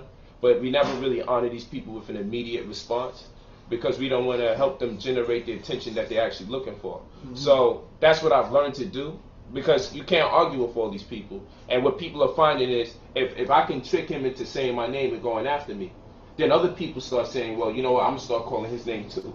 And then what I'm starting to do, I may even start calling him when he does his stream, and then I can put such and such blast Polight on his stream, or, you know, stuff like that. And then they doing these videos. So I do debates, and people go up quick. Polight this at the debate. This took place at the debate, you know. And I just, it's hard because you work hard to get to a certain point, and then you see on people working harder to tear you down. And then I'm over here like, I really think they don't realize that I'm actually trying to help them. Like, they probably got somebody locked down in prison in their family, and I got a program for them. They probably be on the other end of getting the free food in the community, or somebody that's in their family hurting. Like, when we go to shelters, or the female juvenile detention facility, when the female's about to be released back into the public, when they get my books for free, Rich Mom, Poor Mom, Finance or Fiance, Inequity, Romantic, Roman Antics, when they get my publications for free, shout out to Africa Bambaataa, because he worked to put my books into the prisons and mail them things off too as well. He's a proud patron of New Compton, Africa Bambaataa. So when we visit these youth, the sisters, it'll break your heart. When they get the books, they shake my books like shit's contraband. Yeah, that's what they do to make sure nothing, and no razors. You know, this is slavery though. I understand, but really, these was young sisters who got caught up in the world, and they did things. You know what I'm saying? Most of them was guilty for what they did, in a sense, but not guilty based on society creating a position for them to have to run those lanes, so to speak, but not an excuse. So when you go there and you see, you go to the shelters and you see the women with the scars and bruises from domestic violence, or you see the baby, the baby with the image of the baby with the baby with who was abused, and most of the skin is missing off the top of the head. Like, when you are in this mission, going to see these people day in and day out, my mission to teach and revenue streams that generate changes. It's not like I start off, this was a sport, and really in heart, I know I just want the fame and see how it feels to talk in front of a lot of people. But when you start really getting a certain momentum and you start generating a certain crowd and influence, and you get Facebook messages and emails and YouTubes, yo, can help my daughter, or yo, my brother is locked down, he's doing this time, and you find out all these things that's going on with black people, and you get to see it up and close in person. You get to see the abused women, you get to see the babies affected by it, you get to see the women your age or younger trying to get out and don't know what to do, but honestly want to do something but don't know what to do. You want to befriend all these people. So I get to the point where I'm like, yo, we have to create a community So the people in the community could become sponsors for these people or mentors, or even just write them day to day when nobody else is writing them, because they're good people that made errors. You feel me? And when I was on the streets and I tried to talk to the conscious people to help me, I told them I need some money. None of them could give me a job. All they could give me is spirituality. You feel me? Now, I'm not mad at them. Keep teaching that shit. Teach it. Go in the corner, wear your plastic spikes, and keep teaching that shit. But at the end of the day, if you ain't making no money and you can't show me how to make my money, I'm likely to wind up in prison. The women likely to prostitute. And the men likely to gangbang and use the gang as a means to facilitate their drug dealing. Now, what we going to do and tell these youth? That they're wrong? When we couldn't give them nothing? We couldn't give them nothing.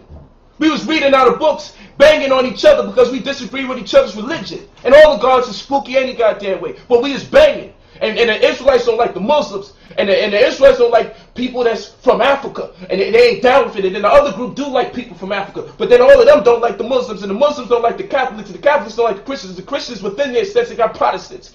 And then they got Baptists. And they got 7 Days Adventists. And then the black Muslims, we all black, but then you got the 5%ers. And you got the Sunni Muslims. And then you got the Ahmadiyya. And then you got the Shiite. You got the Nation of Islam.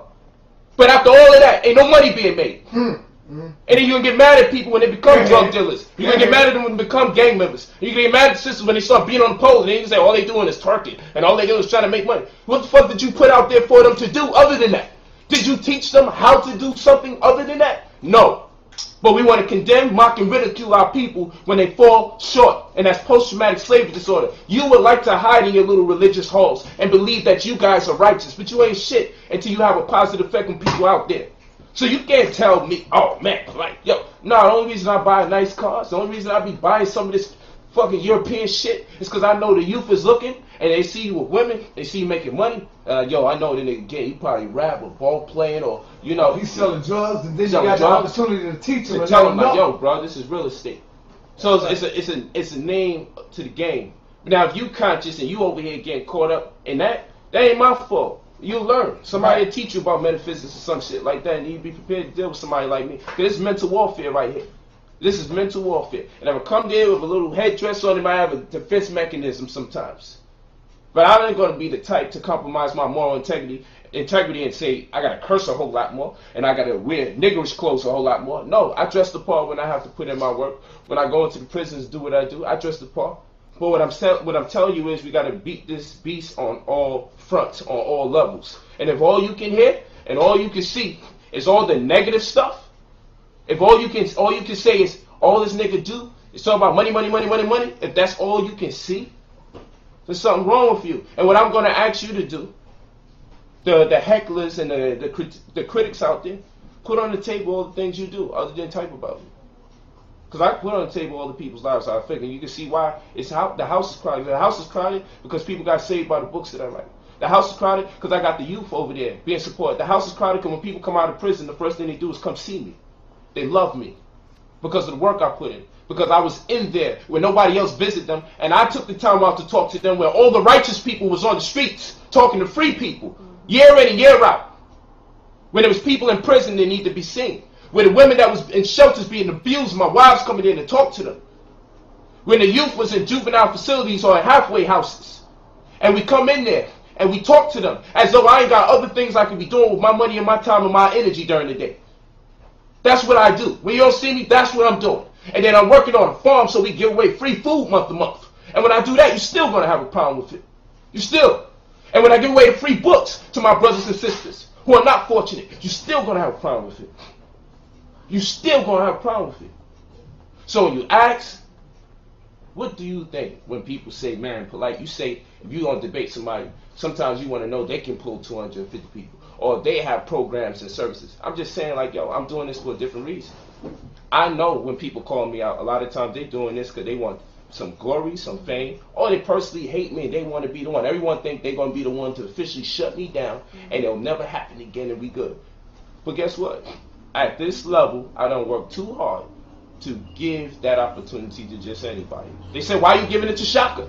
Because Shaka's a good friend of mine. Shaka part of New Covenant, man. I'm supporting one of my brothers in the community.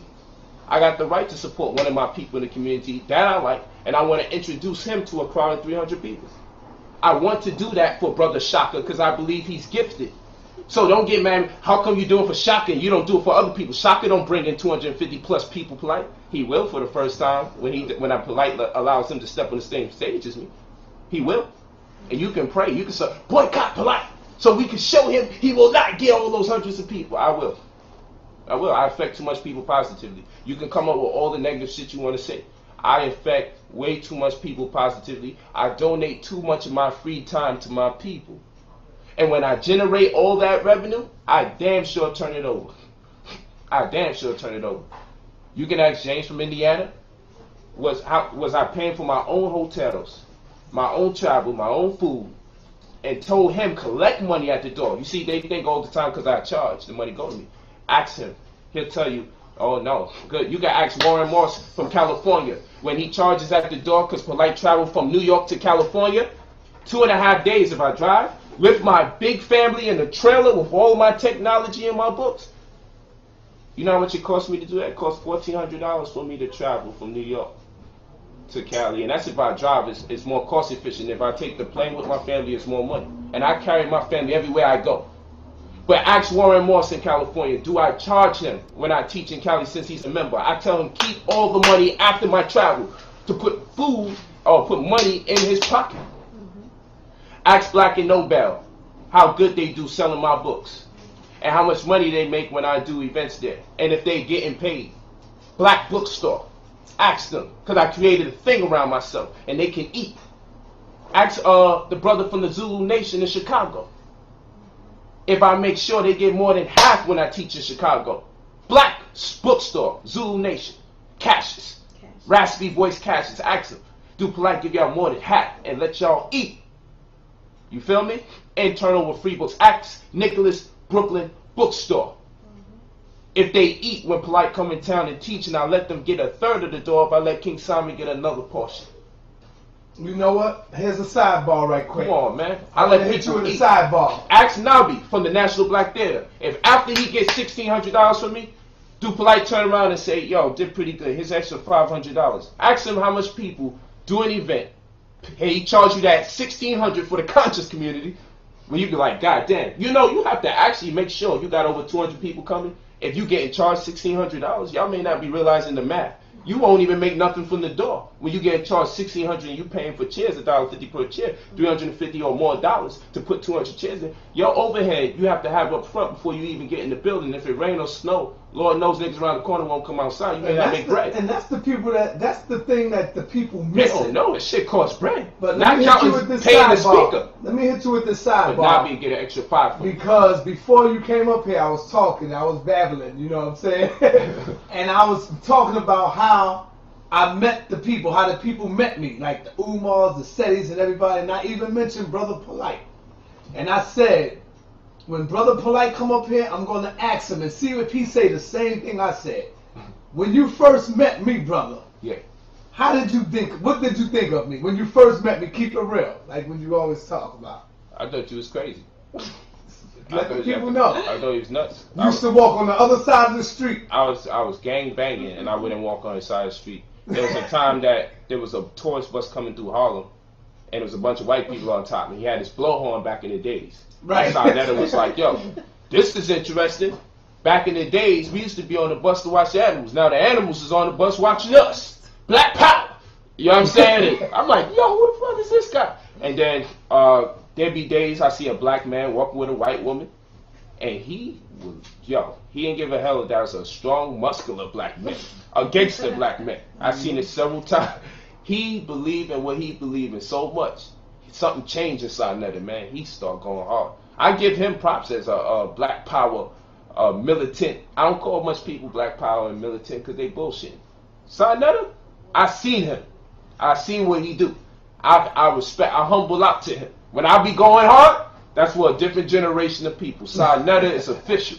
I'm not gonna lie to you, because I came in seeing him and I was like, yo, that's when I had more empathy for white people. So I was like, yo, that's not right what he's doing. I said, what's wrong with him? Why is he doing this to white people? Yeah, that's what I said. I was telling the story. I said, all right, when he come in, I'll ask him. You know what I'm saying? So Netta used to have them on leashes, saying sorry, crying. I used to be like, why is he making these white people cry? You know what I'm saying? The weird part was there was black power people in the community that were mad at him for doing it. And I was confused. They was like, he should not be doing that. And I'm like, hold on, you just said kill the crackhead like at the last lecture. Why are you mad at Sarnetta? He going, I thought this is what it is. Make them apologize. Put them on the floor like dogs. Let them know. He had me. So at that time, I started rocking out with the Black Panthers. When Malik Shabazz would come to New York, he used to have me open up. And I used to speak several times. I was like this close to joining. That close to joining. But they always had me open up for the Black Panthers when they was coming to New York at a certain time. And I was on my shit because of Sarnetta. I was convinced. I thought it was powerful. I still think it was powerful that you could make members of that race Jews with the, you know what I'm saying, the headdress on and everything. That's right. Used to be bowed down like, yo, I'm sorry. Shalom, I'm sorry. Shalom, you should have. So I was like, yo, this dude got power. That's how I looked at it, and I still look at it as a form of power. So I felt it because that's where his heart was, and he wasn't buck dancing. Like, if he's on the street saying, this is what I believe in, if he sees something that went against his belief, he attacked it head on. He didn't give a hell. You was mad. People can't put guns on Sarnetta in 125th. He still stay on 125th. You feel me? So I love that part about the brother. So I always give him the props for that. Thank you, know what brother. I'm That's saying? all right. You get so the props. You real for that. I wanted to clear that up so the people won't think I was bullshitting. You know what I'm saying? Because I was talking about how we all were Polight. And matter of fact, I was honored when I heard. I think Effeminate came up the block one day. I didn't know you. He was in a book. Where was Polight at? Was he? Newport. I mean, but where? He wasn't in jail or nothing, right? When you came up the block No. and met me. I don't think so. You said something. You don't even remember when you came up the block, right? And said something to me. Yeah, I remember I'd say you were in his book. Right, and I didn't even know. Yeah. I didn't know Effeminate, and I didn't know Polight. But somebody came up there and said, yo, you know what? This dude named Polight put you in his book. And I was like, Polight? Put me in my... What Negro was that? Where that nigga at? I said, nigga put me in his book. Getting that nigga. I was mad as hell at first. But then I started saying, oh, okay. I made the book. You know, I ain't gonna fuck if it was negative or positive. I Right? so I was like, God damn, I made the book. I You know what I'm put saying? him in a book, and that's another thing. You know, I read the comments, and it goes back to the subject because someone said, "Damn, this nigga can't help but to talk about himself." But the promotion had Polight name on it. It's about me. Right. You know what I'm saying? But see, like you said, It's like you said he can't help earlier, but to like do you it. said earlier, if you don't give yourself the props, who else gonna do it? That's right. You know, And you I'm- got to put your history out And there. I'm talking about the programs and services that we're providing. Right. I say we, but you know, this is the hate, and then someone else goes, Jew Covenant, and I always look at this and I say, man, like you're up this time of night, and then you say where his ego come from, but I gotta say, I got people up this time of night putting this kind of energy towards me. When if they didn't like what I was doing, they can be building something. They could have had another stream going on at the same time, and to deal with the type of people that would listen to them. But the truth be told, no one would. But you know where it comes You see from? what I'm saying? It really come from the people. It really come from the people. What feds came No, from? but listen. So when they say, where I said, does this ego come from? It comes from your haters. egos. From Because the haters. if you remember Malcolm, what did Malcolm say? The hate that hate produced? Where did the hate come from? The hate come from the hate that y'all was enforcing on me. So now I retaliate in hate. Yeah. That's where the hate come from. And again, for the people that's talking about whatever promotion went out there, that was just a dude trying to create a show because he knew he would get people's attention if he used my name. This is where the ego comes from. Because when Sarnetta called me and said, yo, what's up? Feds kick your door down? I'm like, they did? Cause I wasn't home. So I took shit literal. Like, they kicked the door down? I'm like, what the fuck? Oh, that day has come. You know what I'm saying? I'm like, I got a special emergency supply of drawers and my shit. I'm like, I'm good. I'm headed out. And he's like, nah. You know, there's something being promoted that this is going down. So I said, oh, wow. You know, I said, oh, I know what that is. He said, well, that's people making shows out of me. What you going to do? Oh, you going to use your own name and promote your show? Who the fuck going to listen? You know what I'm saying? So you gotta, and then this is where the ego comes in. And then when you retaliate, like look, if you were somebody that people were making shows up and fake scenarios about you up, you would feel the way I feel. And when I say stuff like, no one's going to listen to you if you use your own name, so of course you got to create stories around my name and do a show. Then people are going to get at me. Why you don't get the person who lied to y'all and told y'all something happened that didn't happen? Why you don't get at them? You see? But that showed me who's talking.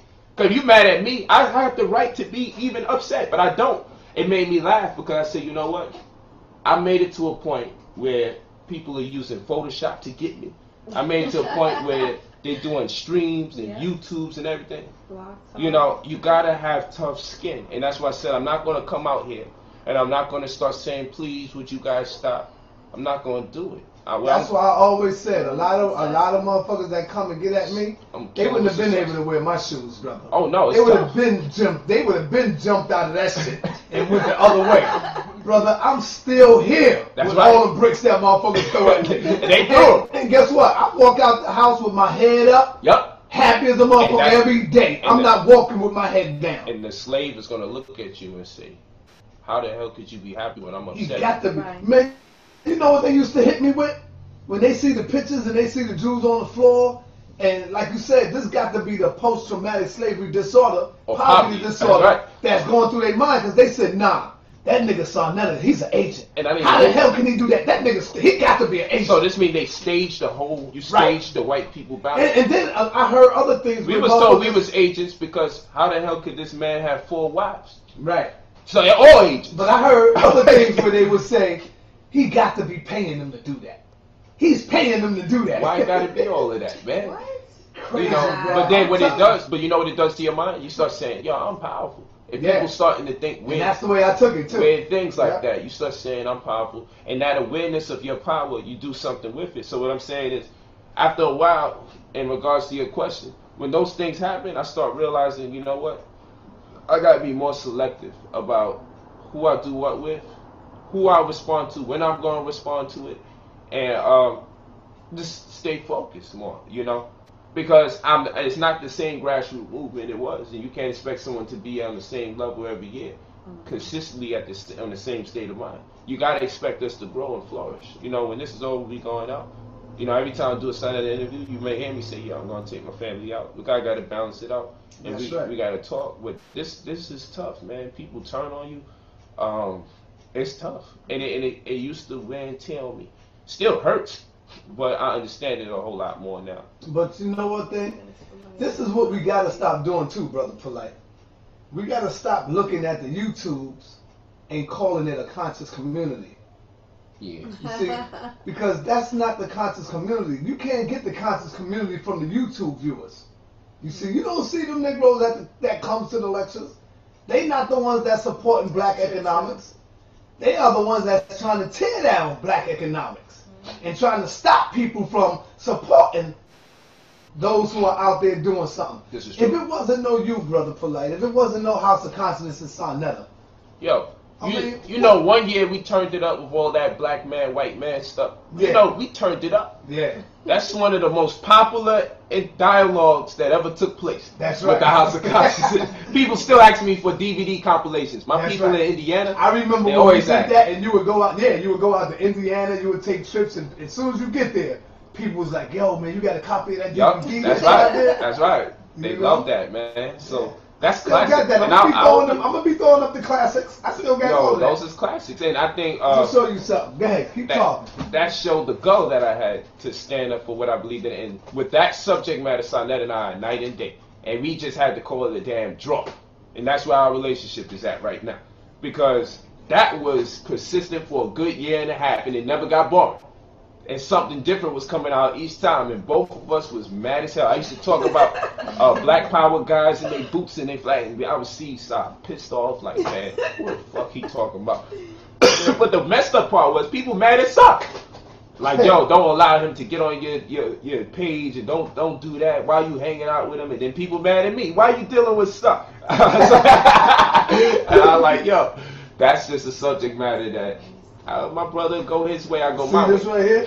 This is a whole, this whole roll right here. Each other, man. That whole roll is yours right there. He would have been, I would have been. No. See that? Yeah, this is that's Polight. Polight on 125th Street and at the National Black Theater. And in the house too, when we was in the house. Those are good days, man. See that? That's one right there. This is about just. This right here, you got two more right here when you came to 125th Street. It's about creating a dialogue in the house. So show that. Let the people see That's that right there. These is the old school tapes now. This is now old school because just like a year and change away, and technology done changed. How old is that? How many years ago was that? Read that right there. I ain't even let that out yet. I'm gonna let that out. This is in 03, Phil Valentine. That's 03, Phil Valentine. What was you doing in 03? That was what? I just got conscious, really. I just joined the WAP community. That was what? 11 years ago? Yeah, why not? Yeah. That was 11 years ago, right there. I just got in. I'm gonna bring that out to the people. I'm gonna show this videotape. 03. Because if we don't document our information, nobody else will, or what they'll do, they'll modify it. You know what I'm saying? And usurp with the. Now I'm gonna tell you this though, brother. When I first started filming Phil Valentine, guess how much it cost me? How much? $200, brother. Wow.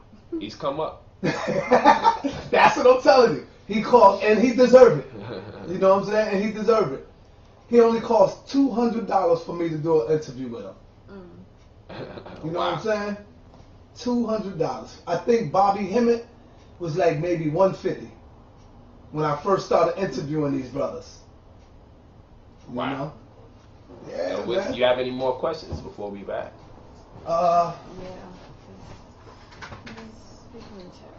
Someone said, how you let your wives dress like hookers? So you know that. Look at this. Oh, let's go there. I don't believe they dress like hookers. Look at that. That's in my house. Phil Valentine. That's another one in my house right there. Yeah. Those are interviews in my house. I think I was on 150th Street and 7th Avenue. Oh, let's talk. You know, they dress go by their knees when they stand up. And if you calling that hookers, I think there's a great deal of homosexuality going on in the community. You know what's funny? Because if I say that, the person that says hookers gets offended. You know, and I'm thinking this is homosexual behavior. I'm looking for the days when people appreciate seeing form-fitting clothes on beautiful women, and that's what I like. So they say, why you let your wives? I don't let my wives do nothing in particular. We discuss what we like, and we decide what we do collectively. I don't have a predominant say, militaristic, totalitarianistic say over what they do and how they do it. They are their own women. I may say, I would like to see you in this. You do me a solid?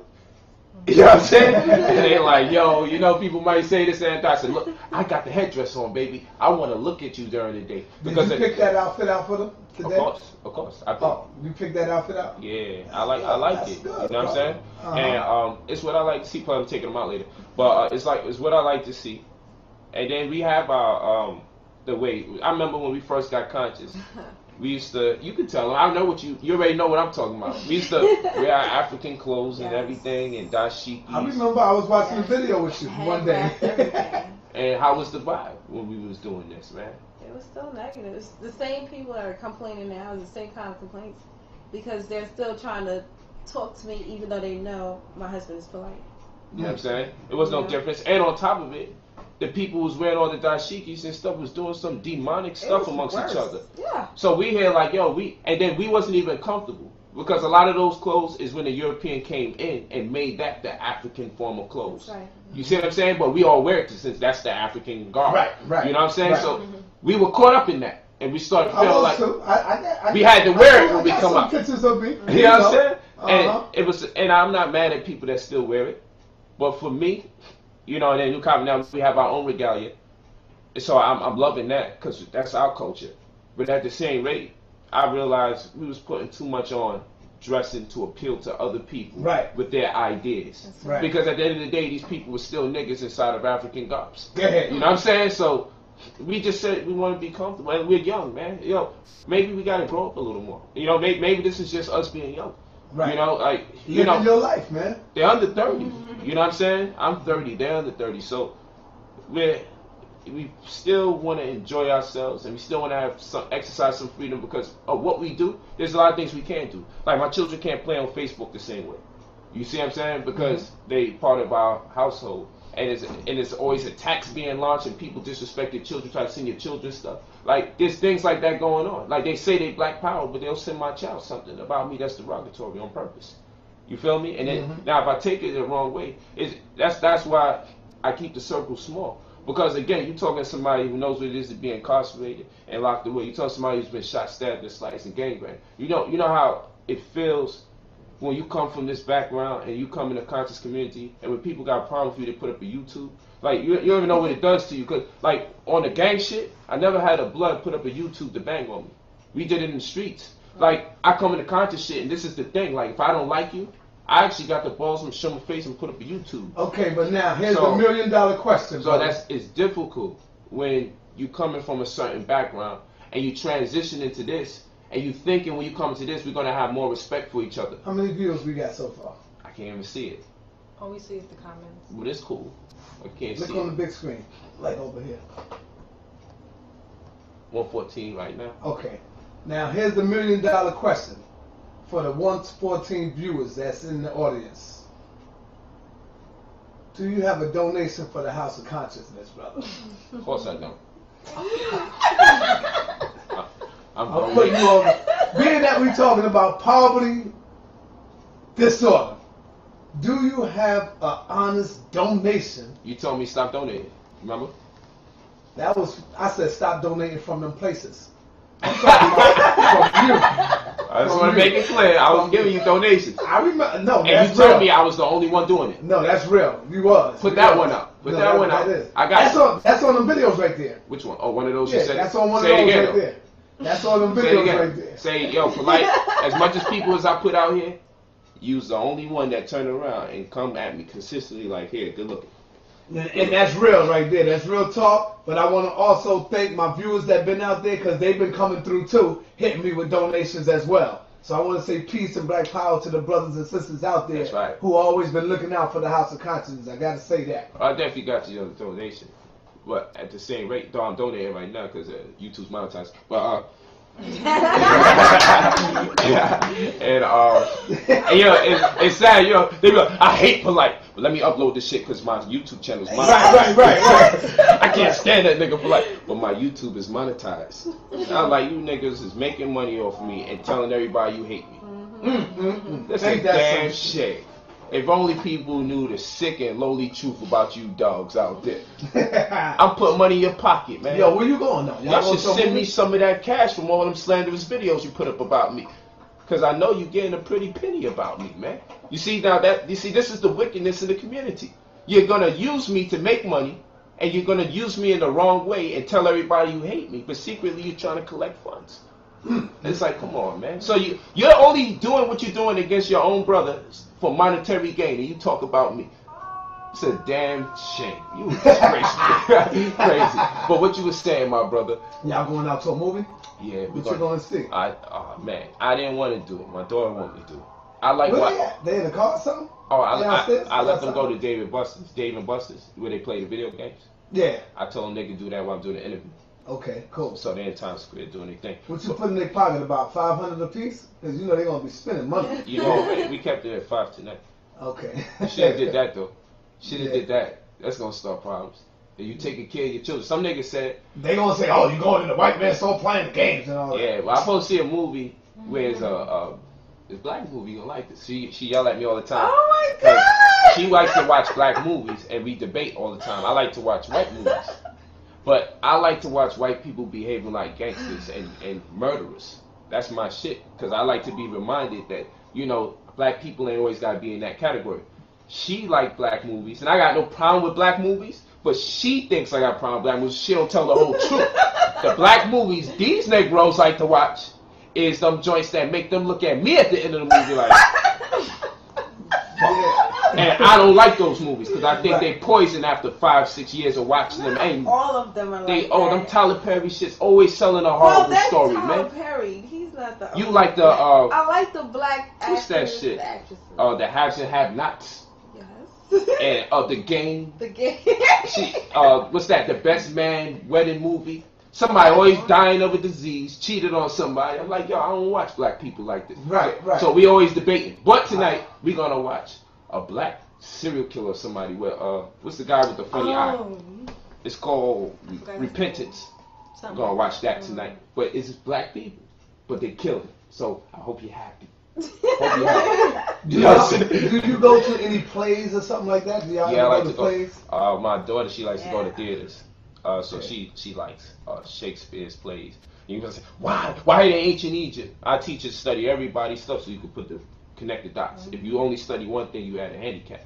So though I let her read historical novels about predicated upon ancient Egyptian culture, I also allow them to divulge in Greek, Roman, and Viking culture and study those things. And people may say, why? But I want them to understand everybody. Give them a broader perspective of what's going on. So take them to, she like operas and she like plays and plays clarinet and all this other stuff. She's just a different child. And I got to cater to their interests and their needs.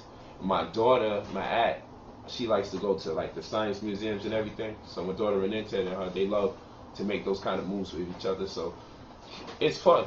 As long as it's educational, I'm really with it.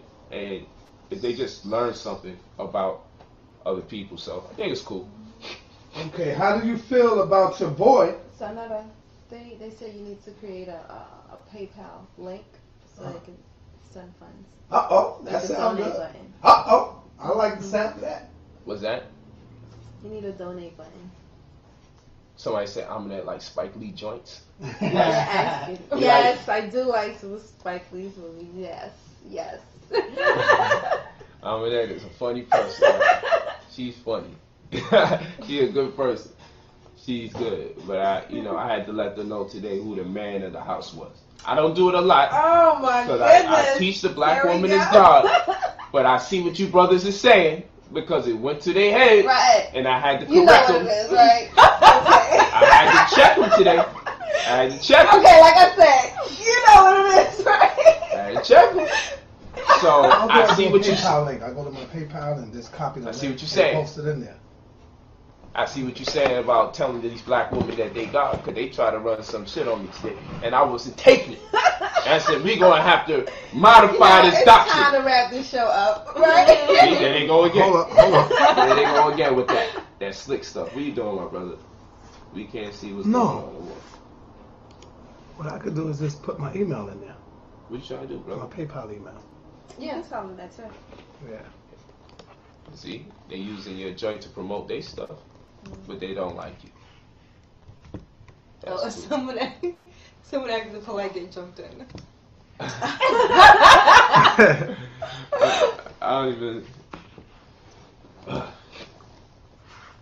don't like to talk too much about those things because that's part of my case was associated with. Someone asked you still rap. Cause I started writing some stuff recently, because it's one of the new people who joined our community. They rap, and they doing pretty good in the rap world.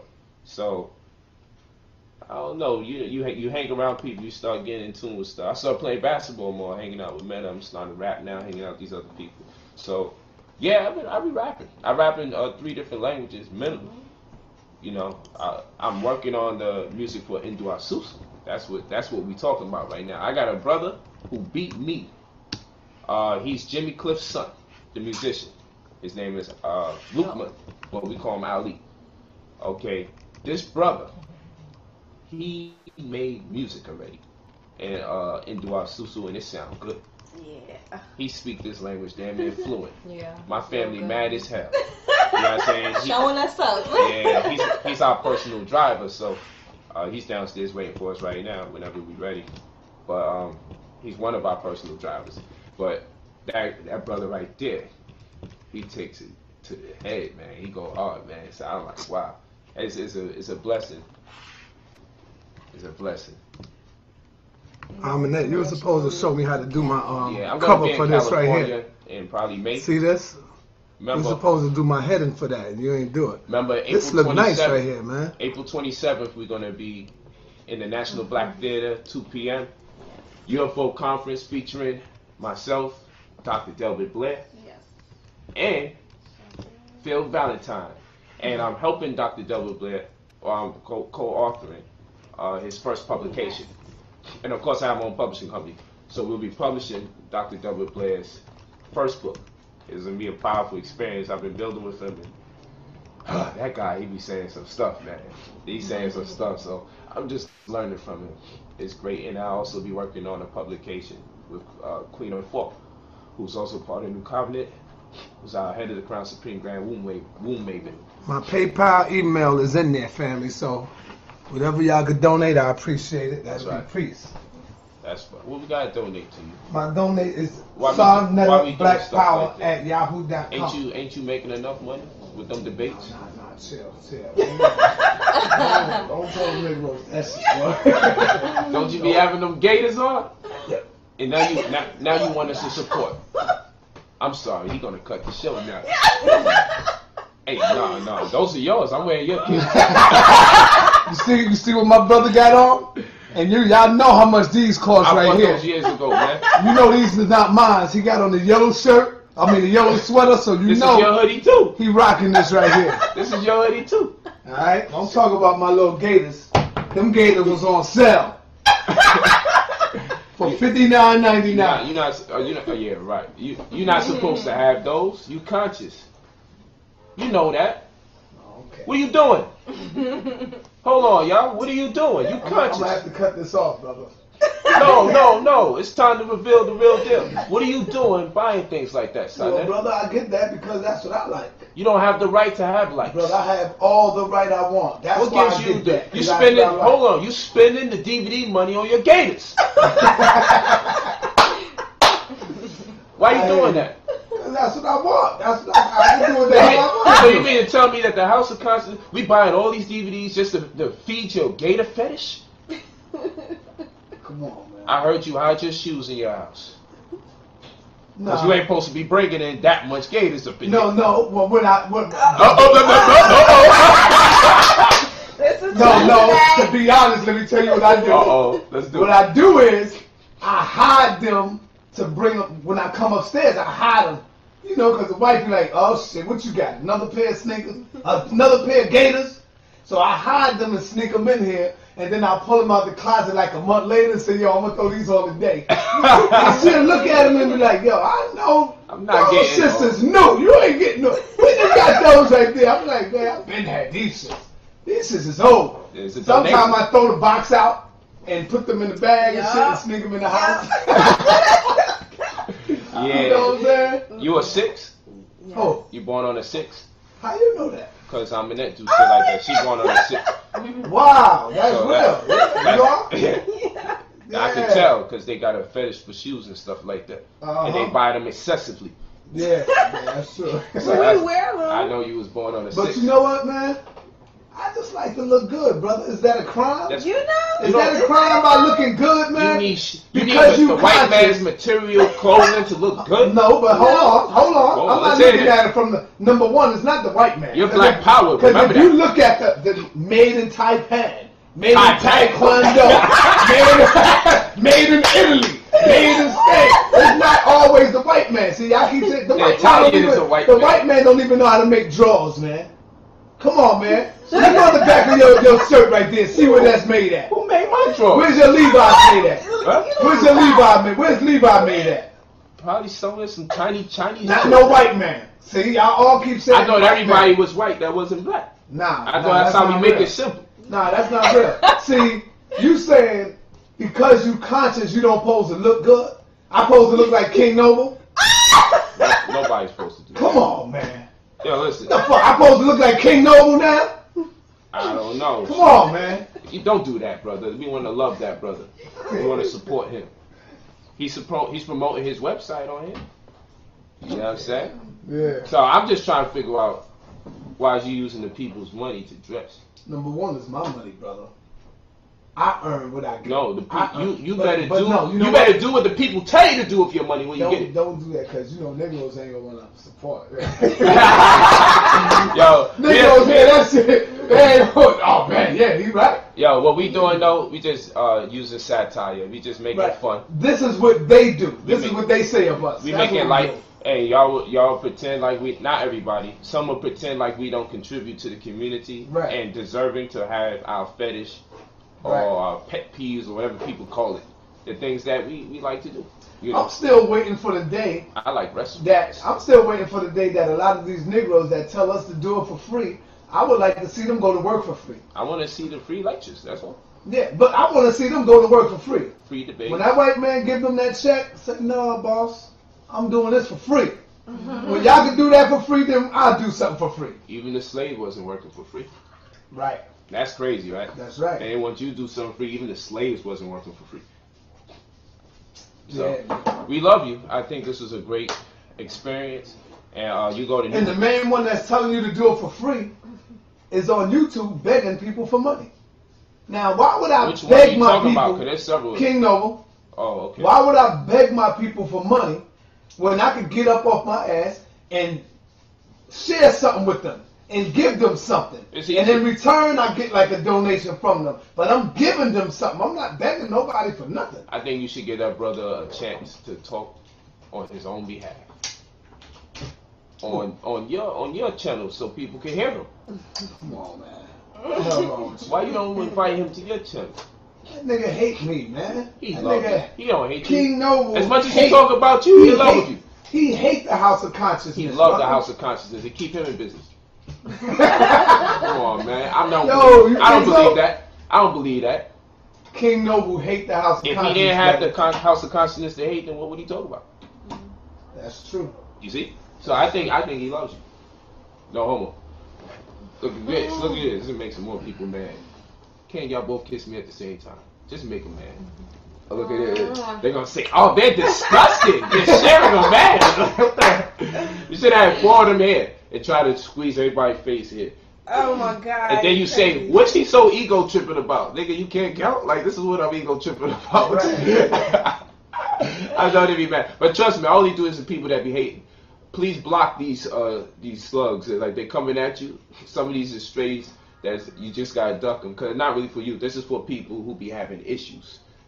I'm only doing this to bother them because I don't want to say their names and bother them. So this is the way I gotta do it because I know this is what it's really about. I know you mad about money, you mad about women, and you don't want to tell people that's what it is. You try to find all other reasons why you don't like this situation here. Can we do it again? Can we do it again, please? Let's do it again. Look at this.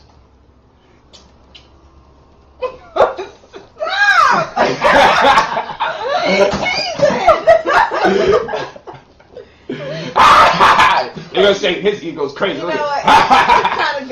I'm on my Eddie Murphy stuff.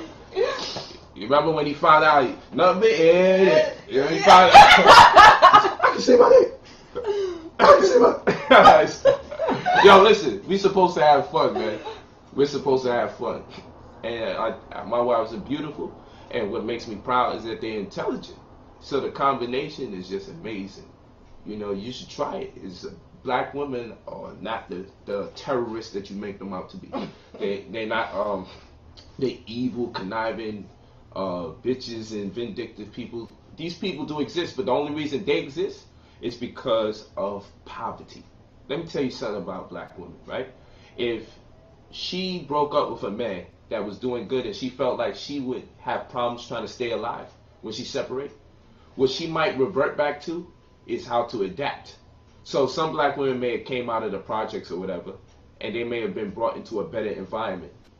They didn't really change, so to speak, or the type of change that they conducted was called adaptation. So she may be in a new environment, and in that new environment, she behaves differently. And you might say she completely changed. No, she might be in a new environment behaving the way she behaves in a new environment. And then if she breaks up and feels handicapped by the breakup, she may revert back to the previous environment she adapted to. And she can do that a whole lot easier because she may have had more experience being in the projects or being in the shelters. She may understand to accuse the man of a bunch of things. And if she claims domestic violence, she can get a new an apartment. And if she gets the apartment and the welfare, then the man is going to have to pay child support whether she put him on it directly or not. Like, so it's learned behavior. It's not that the black woman is bad. If education was circulating in our community, she would use better options because that same woman will cry that she wants to be independent and not realize that she's more dependent on the system. So I don't want the brothers to think that I don't understand what's going on. I'm just saying, as black men, when we go out in the community, when we go out in the public, we shouldn't be so quick to defame our sisters. And when our sisters get on the YouTube, we should just keep that stuff to ourselves in our house. We shouldn't come out here disrespecting each other or denigrating each other's character. When we come out, we should embrace each other and look at each other like the royalty that we are. Because we do more of that, more people will play the part.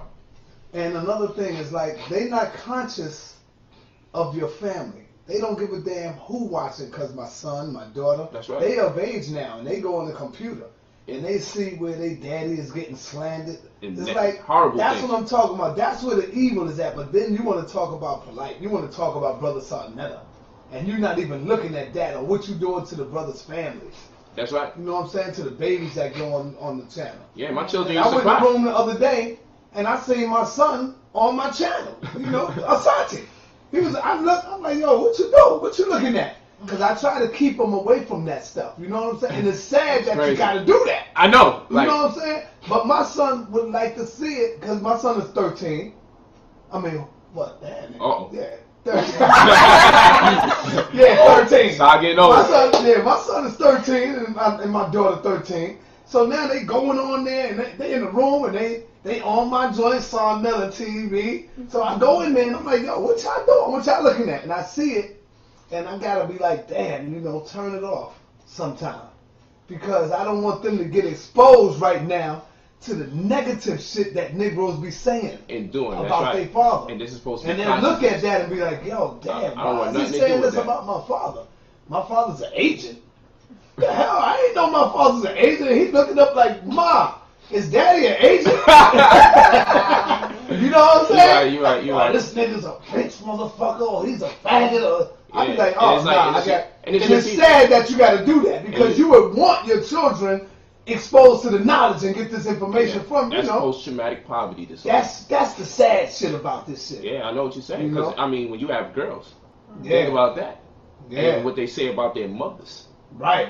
Oh, she dressed like, look at her. This, that. Oh, they freaks. I bet you they doing. I'm like, yo, you got a nasty mind. Because some of the shit that they're suggesting take place in my house is some of the shit I've been asking to take place in my house that ain't going on. So I'm like, you are sick, and we would like those words of encouragement and privacy. So when people say you changed, Sarnetta, that's why I changed. Yeah, I changed too. When motherfuckers talk about the white man, I'm looking at you niggas. That's right. I'm looking at you now.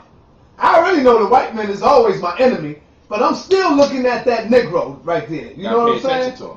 Because man. Because he out to get you for free. Exactly. He don't even work for nobody. He's out to destroy you. There's a nigga on 125th Street, and that nigga is the most wickedest motherfucker out there on 125th Street, where he trying to stop you from eating, trying to stop your babies from eating, trying to stop you from surviving and everything, man. So I'm not looking at the white man. I know where his position is at. Exactly. I'm looking at that nigga that's right next to the him. one that you lay in right close. Right. Look just like you. Exactly, man. And we got our guard down. That's all my point was. Yeah. We got to watch them for both sides because they coming in. And then when I look at these views or the comments and I'm seeing their responses, man, I'm not looking at this white man. The white man ain't on there talking that shit about your own people, man. It's them niggas out there doing that. If nothing else, respect the fact that you got a family, you got children, you got your wife. Right. Respect that. You know. Right. You disagree, but be respectful because we're not always going to agree on the same things. But I certainly don't wish you harm, and I certainly don't intend to disrespect you before your children because I disagree with you. You see, but this is slavery. This is a byproduct of slavery that's created from poverty because you feel like people aren't entitled to what they work so hard for. And then when you do get it, they don't feel you have the right to say, I'm happy that I have it. It's not designed to bring you down. It's designed to pick you up. If you feel like we bring you down because we smiling. You know, so people say, why you smile so much? We're in the struggle. Ain't shit funny. When you talk about aliens form, black people dying all over the place. I'm like, yo, bro, you act like you don't watch basketball from time to time. You don't think people think about extraterrestrials? If you're not interested in it, tune out of that particular dialogue and tune into a different dialogue. What is it? What's the question? Somebody calling with a question. Who's that? Who? Bashir. Bashir, you better be good. That's Bashir calling. He said, Bashir, You better be good. We're at the end of the night, Bashir. Yeah, Bashir laughing. He's like, yo, yeah. Behave, Bashir. You got to get at me yesterday. I got a serious question. All right, go ahead, man, Bashir. He can hear you now. All right, peace. First, I want to say peace to the family. And without a doubt, you do have a family to respect. So just. What's up, but I do have a question to everybody. What kind of phone service he's speaking? Man, Bashir, your phone is breaking up too, brother. Is that better? Yes. Alright. Until you start talking, watch. Get ahead, brother. So given the condition of our community, my first question is, I think this is good. No, we can't hear you. We can't hear you, Bashir. Your phone breaking up. All we heard is your first question. All right. Tell him hurry up. Yeah, hurry up. You ain't gonna make us miss this movie. Yeah, come on. So yeah, a lot of these people out there, they got the dirty minds because they be suggesting things that I never thought about, that I might consider or might not consider. Well, I'm like, yo, where did that come from? How do you see people loving each other? You see us loving each other. Alright, are we good now? I'm just joking. So far, we good. Go ahead. Alright, so my question is two-part. The first part, I want to ask Brother Polight, and took that check from it to the problem of the and if he is not. Yeah, we didn't hear you, brother, because your phone broke up, man. Do you have a house phone? Hold up. Now my phone breaking up. I mean, that ain't gonna lie. Brother, listen. Yeah, we can hear you all you gotta do is look at the video and you'll hear yourself breaking up. I heard it. No, okay. No, that wasn't from you. Yo, we can hear you now, so ask your question. Quick. Alright. So, my question was, there are two questions. One, the first question is, do you think sexual promiscuity is a pathology in our community to this day? Sexual productivity? Sexual promiscuity, right. Oh, promiscuity? Okay. Right. Do I think it's a pathology in the community? Right. Yeah, I think it comes from post-traumatic poverty disorder. I believe the sexual promiscuity comes about because of poverty, because people try to engage their ego and their self-esteem through the guise of their sexuality. I feel that we use sex as a vice to evade some of our insecurities, or too many of our insecurities, and in turn, one of the byproducts would be promiscuity. You know, because I'll show you, like for instance, a man might buy a Hummer knowing he's poor and he lives in the projects, because that'll represent his come up, so he wears his ego in the car, in the form of the car.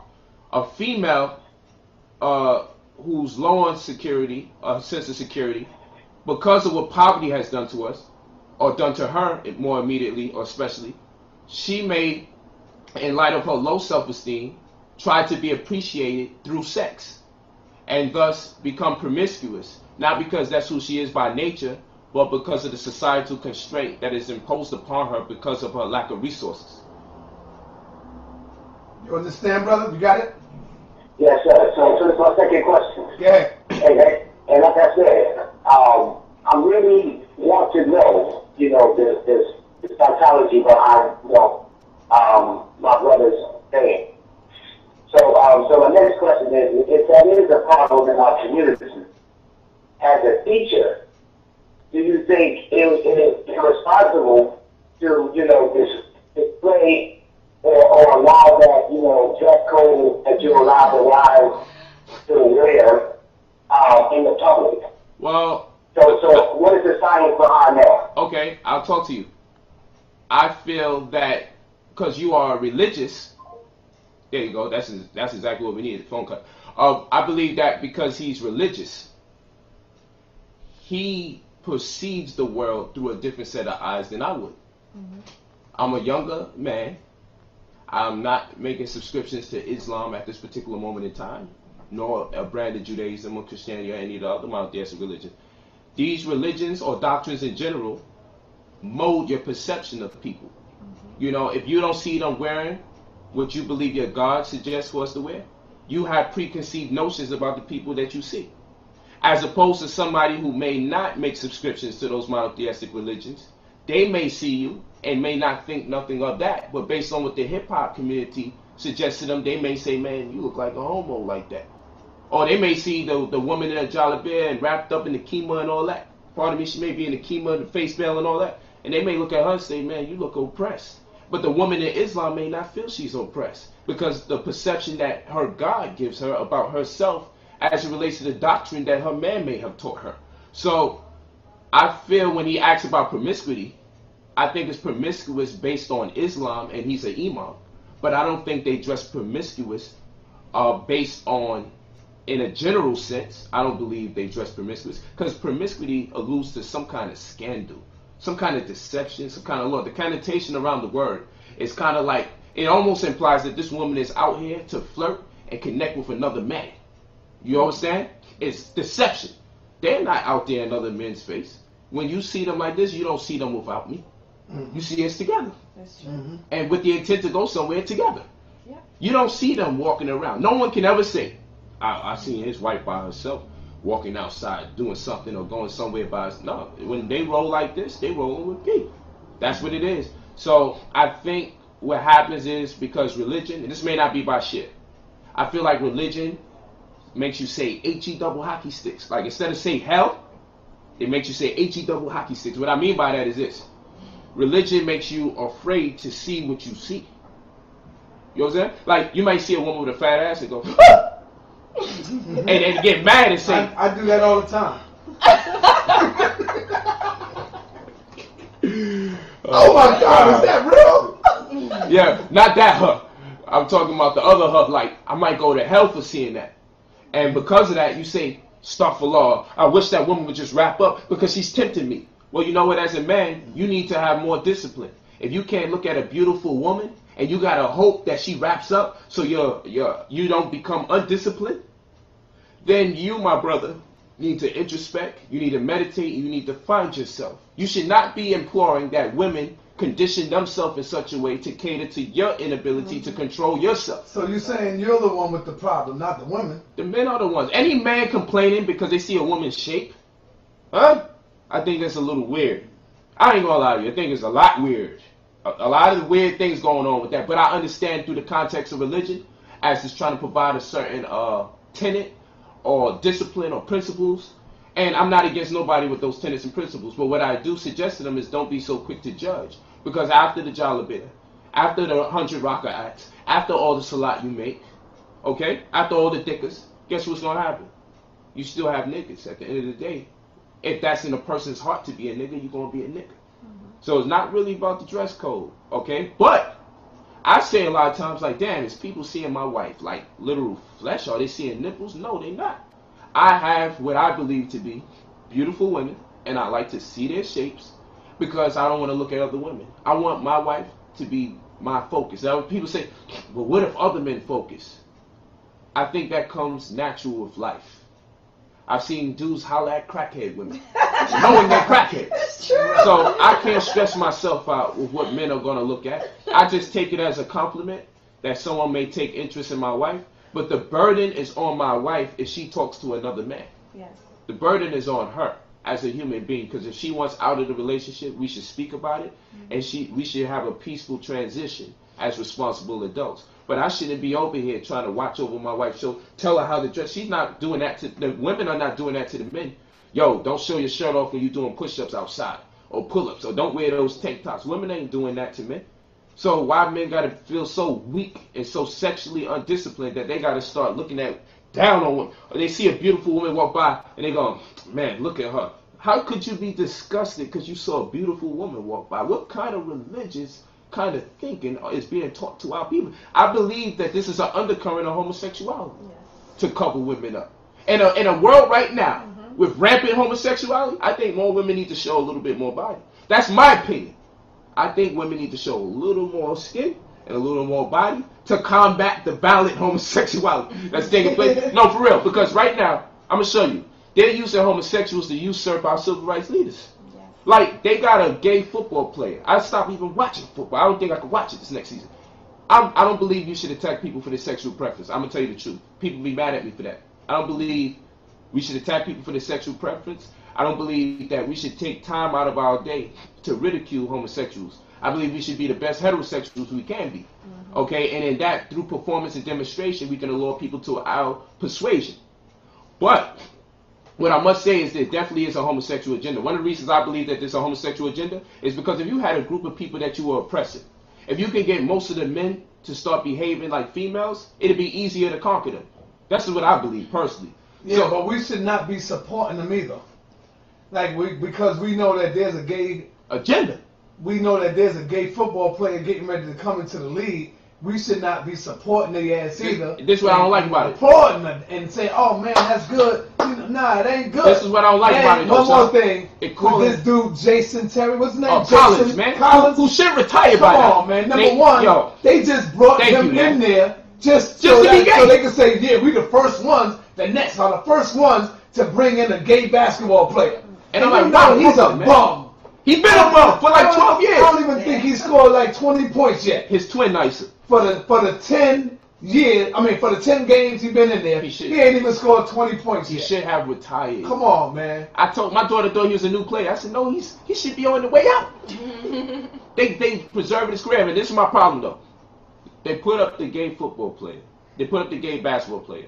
Like this is a coincidence, right? With all this media attention, and they get all the right people to say I support it, you know. Right. And I'm like, get the freak out of here. This is football. You know what I'm saying? But the point is this: this is football. This is football, man.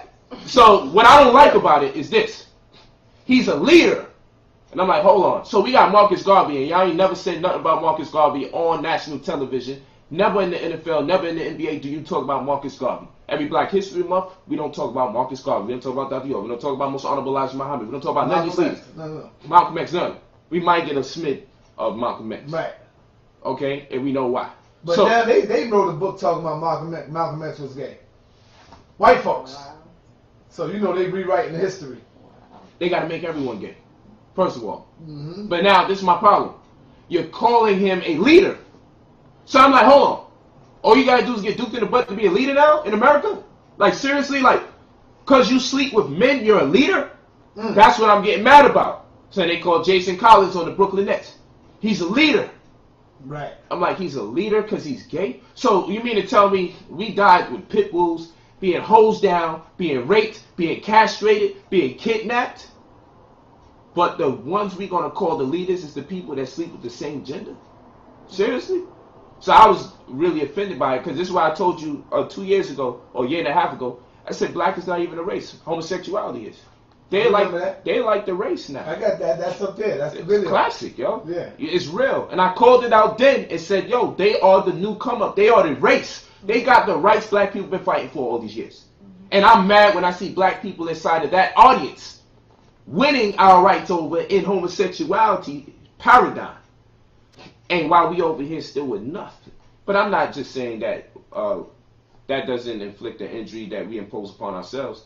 I'm just disgusted with how you could call someone gay a leader as though they are like alongside the Martin Luther Kings or the who we would identify in the hood or Clarence 13X or, you know, like, hold on. How are you calling him a leader like he saved somebody's life? All he did was be gay and tell everyone he was.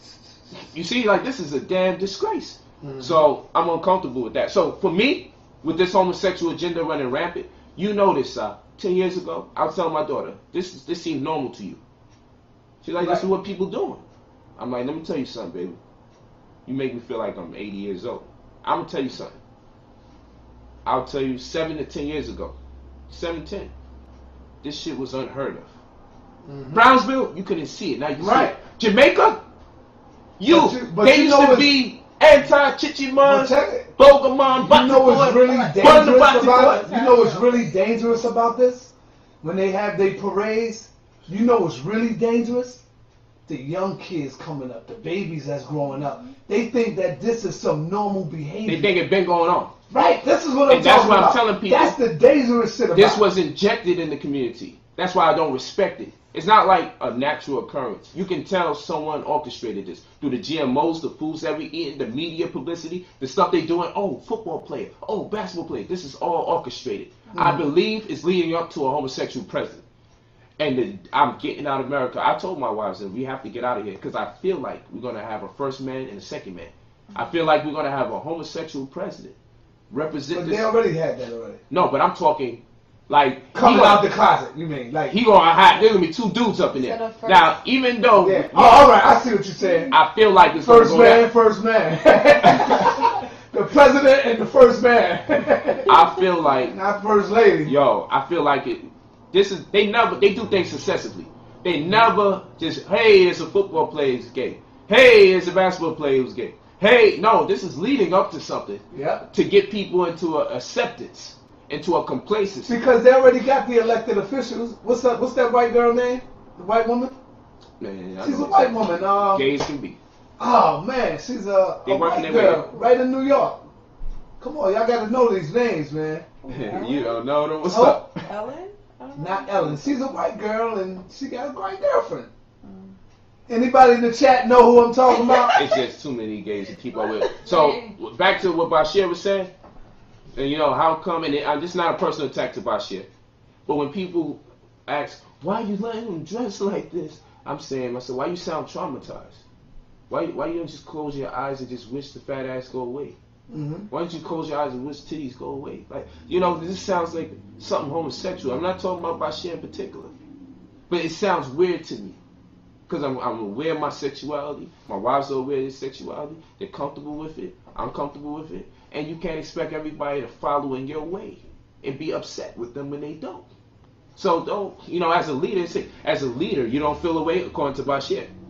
I'm looking at him like as a leader, you don't feel away covering your wife up like that. In my opinion, and this is with all due respect, when I see women covered up in that Islamic fashion, I want to separate it from Bashir because I never want to invade in his life and disrespect him. If you read the scriptures, this is not an attack on her. She's a beautiful sister.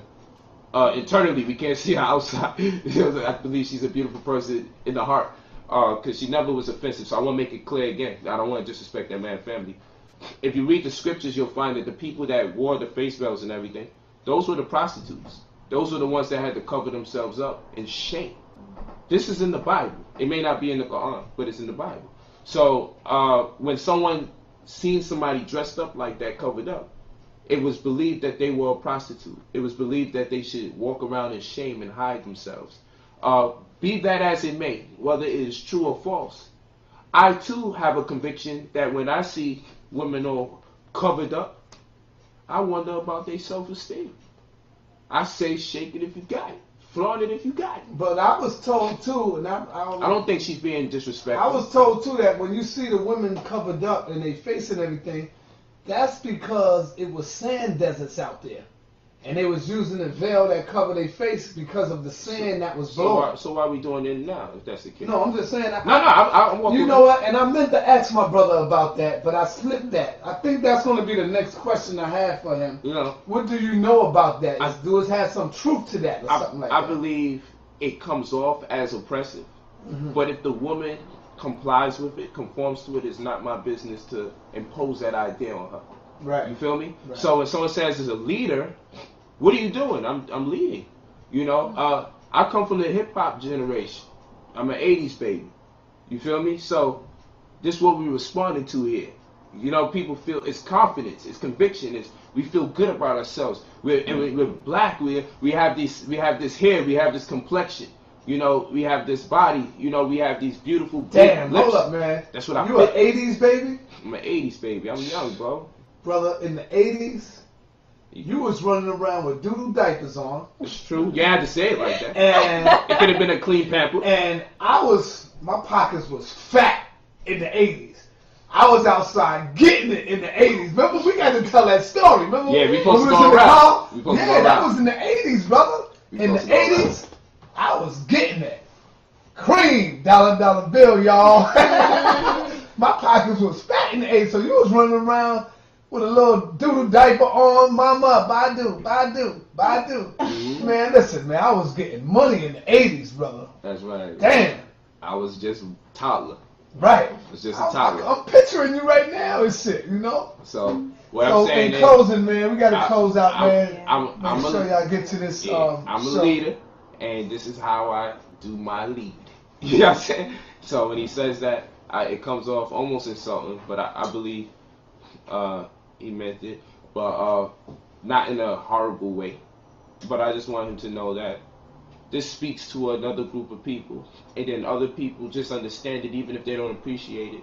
They say, I see what the young brother is doing. So we want to say peace and black power to the people out there and close out with our House of Consciousness tool. Alright?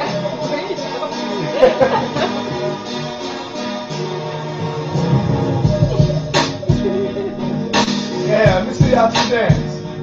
Come on, man. They do that, they want to really get out of it. We do that good old-fashioned nigga dance. Y'all don't dance? We do one behind the other person. Dance.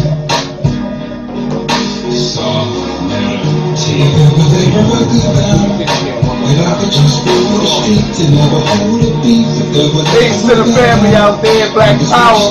Thank you for your support.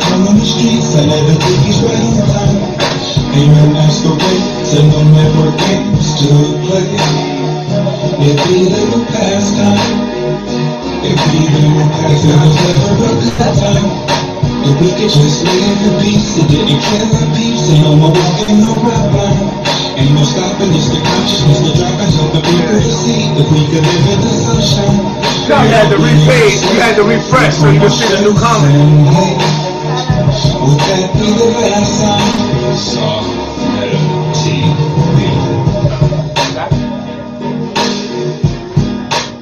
DVD dealer now.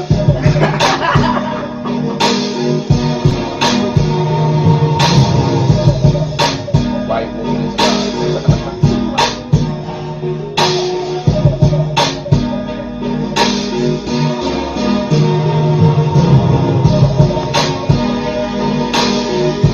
Surprise, mother of the South. Any of you niggas right now.